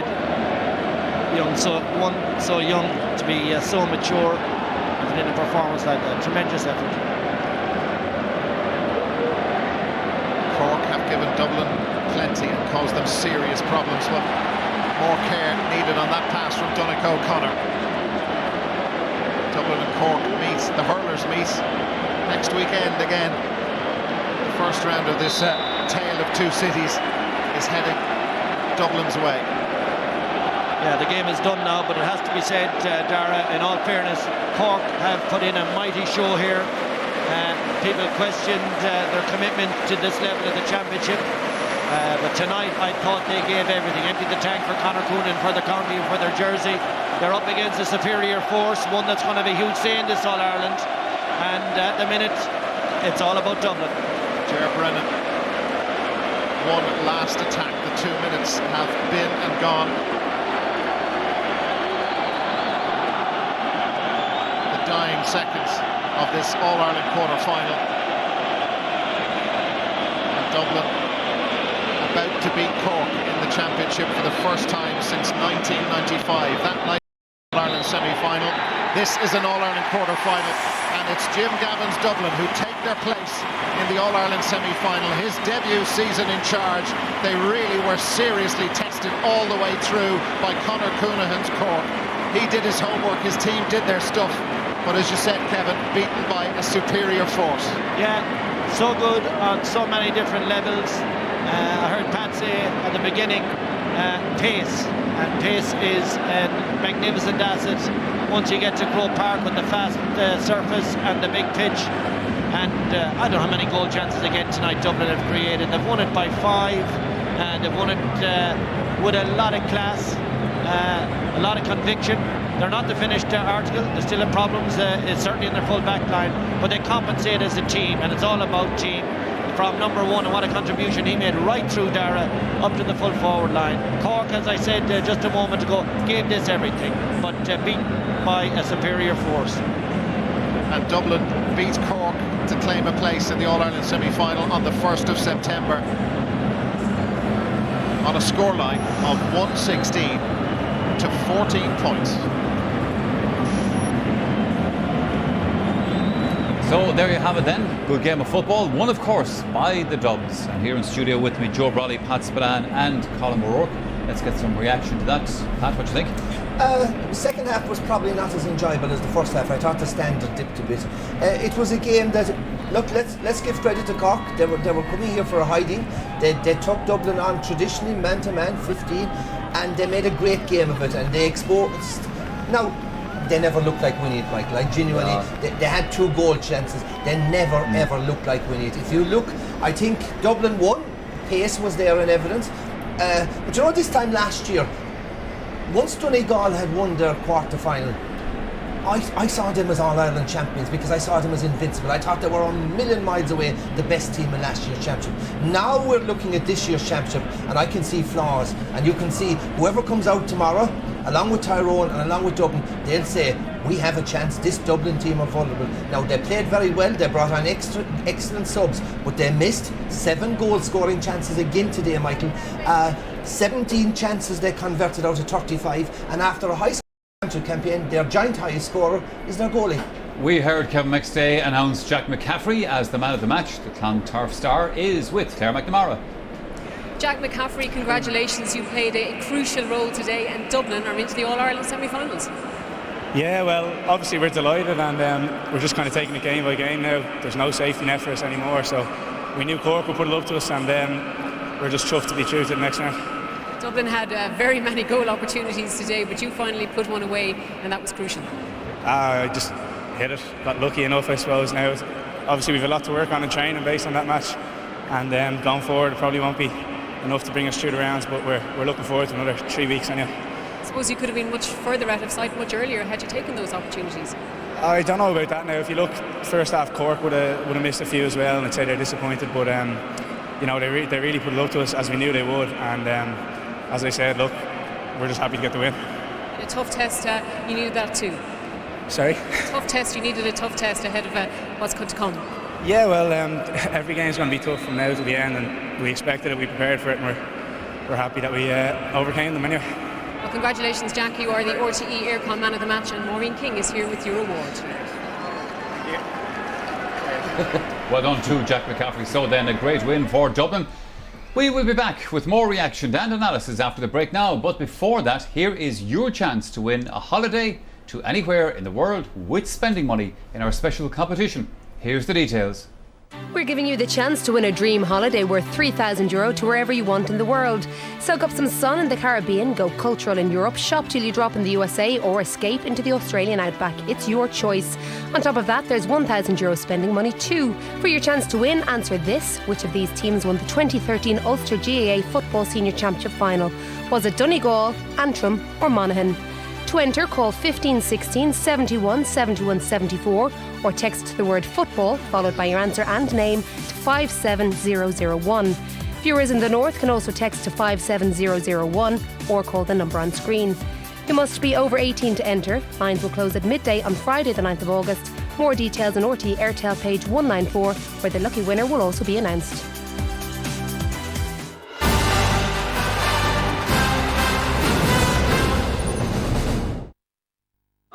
GAA Football All-Ireland Championship sponsored by SuperValue. We believe in local. This week on The Hit, Johnny Logan. If it doesn't to do that song justice, I want to feel something. The Hit, Friday at 9:35 on RTE1.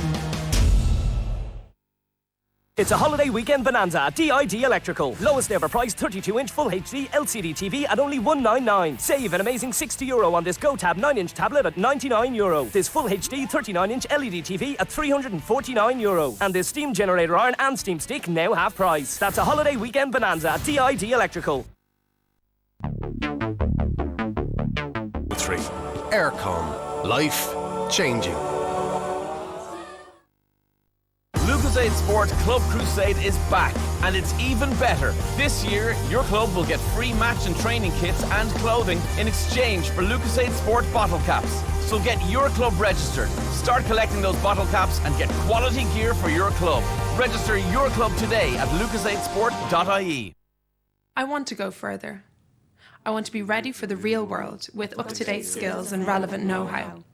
I want a state-of-the-art campus in the heart of the city. I want support. I want flexibility. I want internationally recognised courses. I want lecturers who are easy to talk to and who listen to what I have to say. I want to realise my potential.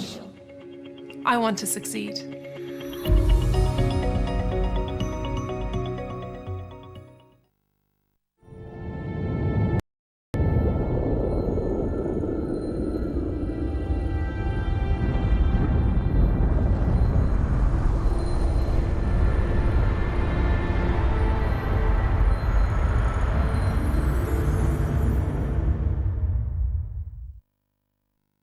The Gum Slam Dunk. Bin it your way and step away from €150 gum litter fine. Carl, I just saw the new ad for AIG car insurance, and it is the best. The good-looking guy, his girlfriend, she calls him up, okay, and she wants to borrow the car for the weekend, but as we know, that's fine, because there's no admin fees. Excuse me. Oh, okay. Hi, love. You want to borrow my car for the weekend, don't you? With AIG, there are no administration fees when you adjust your policy. You can quote us on that. Call 1890 20 27 27 or visit aigdirect.ie. The bank was a setup. We got to figure out whose money that was. What's your plan? I'm capable of coming up with a plan. Where's the money? It ain't down there, I guarantee you that. Make it rain. Get free broadband when you switch to an Aircom bundle today. Just call 1-800-503-303.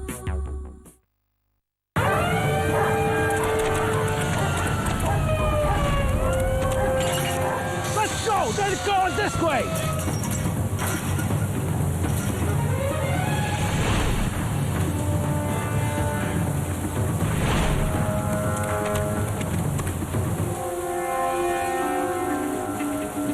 I should have gone to Specsavers. Paid too much? Should have gone to Specsavers. Get your eyes tested now and we'll give you glasses free. The Aircom Championship Challenge Weekly Quiz. To win match tickets, why not play at experiencemore.ie?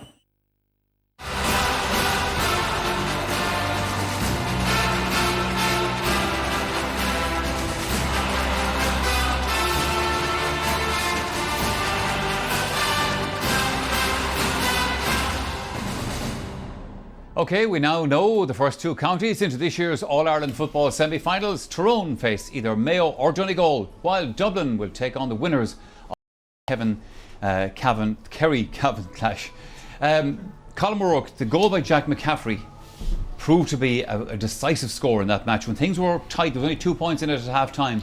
Yeah, well, this was coming for 35 minutes, and the thing about McCaffrey and Paul Mannion and Cian Kilkenny that I like, they play as if the game is a joy, whereas, you know, you look at Tyrone and you think they're men in a labour camp.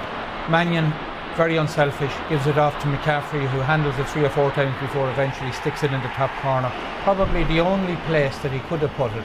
And it's great to see players pace all day was causing them problems. Causing awful problems. And someday Dublin would score 10 goals and 45 points because they create so many chances, and at the same time they are so sloppy at times. It's just incredible. But to me, this was a 5-point annihilation. It should have been 15, it could have been 20.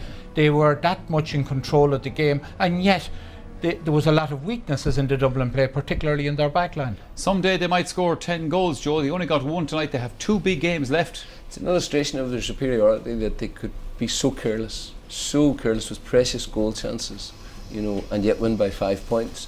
And you know, you think that and don't forget, Cork played them fair and square, so if a Dublin man was through, well, he was through, there it is. You're not going to drag him down. So Dublin had that luxury as well, and yet they missed chance after chance. And this is a bad habit, as Pat said earlier. This is happening game in, game out, and that's all very well until you're playing Mayo or until you're playing Tyrone, a team who will police you ruthlessly, and who will, if you can get 1 or 2 goal chances, if you get 1 goal chance, that must be taken. I mean, Bernard Brogan was very poor tonight. Dermot Connolly was very poor. Paul Flynn missed a goal chance today, very similar to the goal chance he missed against Mayo last year in the All-Ireland semi-final when he was clean through and hit the crossbar. These chances are not vital today, because I think that Cork really gave up the ghost pretty early in the second half and the match became a non-event.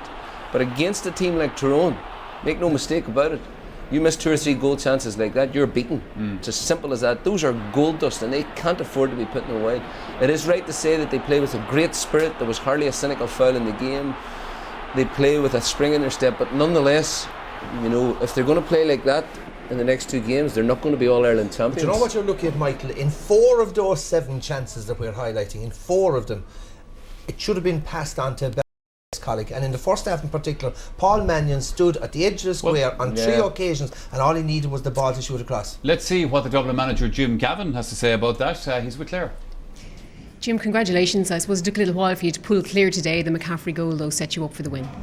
Yeah, it did. Yeah, we penetrated on a number of occasions and didn't take those goal-scoring opportunities. But for me, it was a fantastic team effort in terms of the work rate, the intensity, the resolve, the harmony which they showed, and there's great energy amongst the group. And for me, that's the most positive thing from today. Now, what about the goal opportunities today? I think there were at least 7. You converted 1. That's a worry, obviously. It's the conversion rate obviously is a concern, but from a coaching perspective, we've worked a lot in the training field to create some moves, to create those opportunities, and it's great to see it happening out there. And the next day, hopefully, we'll get 1 or 2 more. But is it all credit to the Dublin players? I think they showed really great character to keep at it, despite things not going well for them. And they've shown character throughout the National League and the Championship. So long may that continue. I suppose wasting those opportunities on another day could prove very, very costly indeed. Well, against a great side like Cork, they've shown against Kerry how strong they came back in the Munster final, and again against Wexford, and they pushed us really hard. But again, our defence stood up very well. The full back line did really well in the second half, particularly in the last quarter. So, we're happy in that regard. So into the semi-final, Kerry or Cavan? Yeah, we focus on our game, and it's been our trait throughout the National League and the Championship that we just look at ourselves, and we haven't looked beyond in even any other province. We just need to set ourselves up for the next day. Okay, congratulations, Jim. Grimil Margaret. So Jim Gavin can look forward to an All-Ireland semi-final. Cork had a couple of goal chances, Pat. Not as many as Dublin, but they really could have done with them. They could have. Cork had possibly 3 goal scoring chances. The first one we saw from Kieran Sheehan, who had a tremendous game all through at full forward and gave Rory. That was a half chance. Pierce O'Neill probably had another half chance, so you had a goal chance there. This is the play we were highlighting in the first half. Did he get a bit of a pull back there? I think he probably could have been. I think as he was kicking it, I think he was pulled back by Rory O'Callaghan. Yeah, Watch carefully Kevin O'Brien, sorry. But I mean, Jim Gavin will look at this game today and look at the full back line, and they were taken by 6 points from play. Now, this was the best goal scoring chance by Paddy Kazan. I think he should have done a lot better with this. And you know what? It could have won the game for them. I think he could. In spite of everything. All he needed was the wrong guy. He needed to keep that ball down. No, there's another one. No, this is the goal chance here, I think. The one that Paddy Kazan sprung. Sorry, that was Brian Hurley, sorry. Yeah, this is the classic one, this is it. Yes. There he is, head down net. Oh, jeez. And again, Kieran Sheehan was to the right. So, I mean, look, Cork could have sneaked it if they got 1 or 2 of those goal scoring chances. But like I said, I was just looking at the figures. Dublin had 53% of the possession, but 4 of Dublin's starting forwards today didn't get a score from play, and that's an indictment of it, considering it's a team that dominated most of that 70 minutes. Make no mistake about it, a team like Tyrone would punish you severely for that profligacy. I mean, you miss chances like that. That's all very well. Cork are not at it. They're just not at it. They're not tightly enough organised. They don't have a focus. I mean, a team with the sort of focus that Tyrone has, they make Dublin pay for that very heavily. I doubt very much of Tyrone, because I think Dublin will have far too much. Maybe so, but I think that Dublin have far too much pace for a team like Tyrone. They also have a massive advantage in Stephen Cluxton. He's like a Gatling gun there in goals. Amazing. 5 or 6 points per game, and his kick-outs today were just brilliant as well. We have heard the thoughts of the Dublin manager, so then let's get the thoughts of the Cork manager, Conor Coonahan, with Clare. Conor, hard place to be right now, but just out of reach for you today. Yeah, look, I think we were beaten by a better team, and look, there's no disgrace in that. That happens, and that's sport and that sort of thing. And look, just wish Dublin all the best. They were clearly the better team in the day, and we wish them well in the remainder of it. I suppose missed goal opportunities were a big feature of this game. You had plenty as well. Some of those will haunt you, no doubt. Yeah, but look, that's sport. Some days they go in for you, more days they don't, and you just have to get on with it. Overall, you wanted to come up here today, and you were confident beforehand. You put in the performance, but just not enough, obviously, at the end. Yeah, look, you come up, you give 70 minutes, you ask guys, and a lot of these guys have given an awful lot over many years as such, and we came up short today. But look, I keep saying it every day you go. There's 2 teams. One is going to be a winner, the other is going to be a loser. But look, there's no discredit to our fellas. They fought it to the end, and I'd be very proud of them from that point of view. Conor, I just want to ask you about the future. It's your 6th year now with Cork. Are you going to continue down that road? Is it too soon to say that? No, look, I spoke to the players there now, and I'm stepping down as such. Look, I've had 6 fantastic years, great group of players, and they all know nothing. Okay, an emotional day, obviously. Thank you, Conor.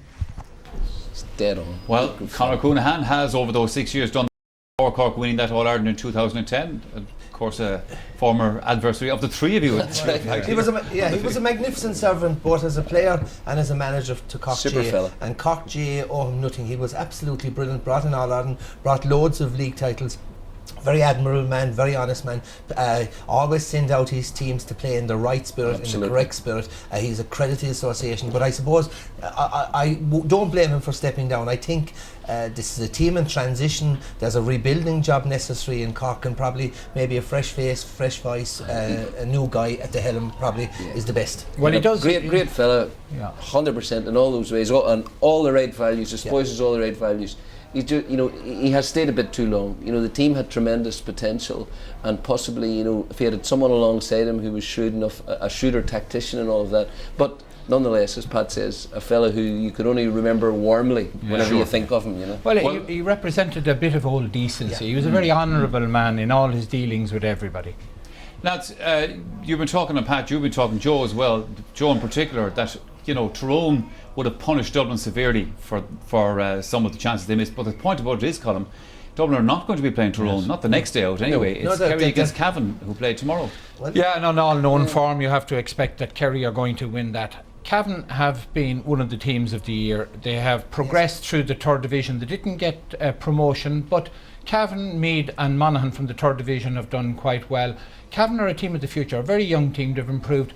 I don't like their style. It's very, very defensive, and they will try and contain the Cork forward line with about 10 backs.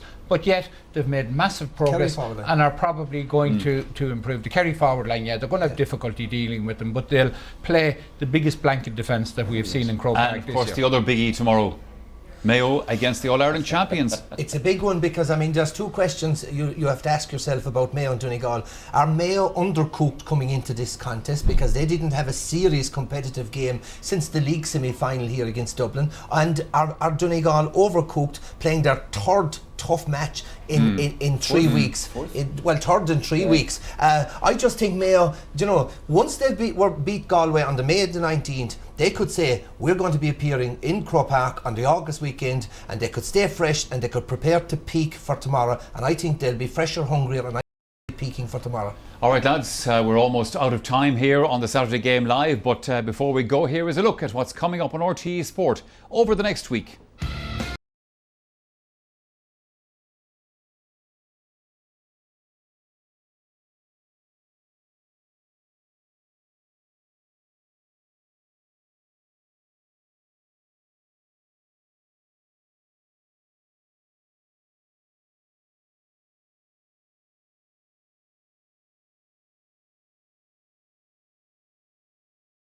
At 8:30 here on RTE2. And another sporting highlight of the summer. The RDS Horse Show gets underway on Friday afternoon, and we'll have extensive coverage all through next weekend. And of course, we will be back next weekend with more live GAA action here on RTE2. It's a second helping of Dublin versus Cork next Sunday, this time in the All-Ireland hurling semi-final. And we'll also have the minor semi-final, of course, between near neighbours Kilkenny and Waterford. And we'll begin our coverage of the big day at 1:15.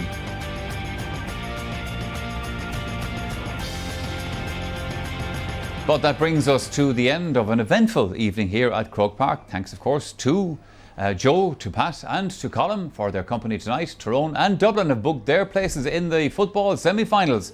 For their supporters, the hunt for tickets goes on. We'll see you next weekend, but for now, good night.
Ulster Bank, your home team, whatever your county colours.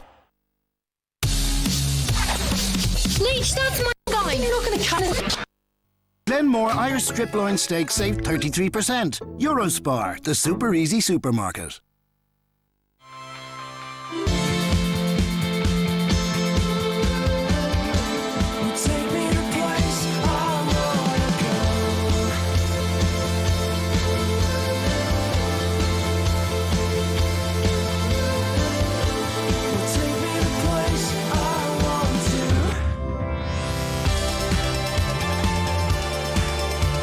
Water is brilliance. Ballygowan.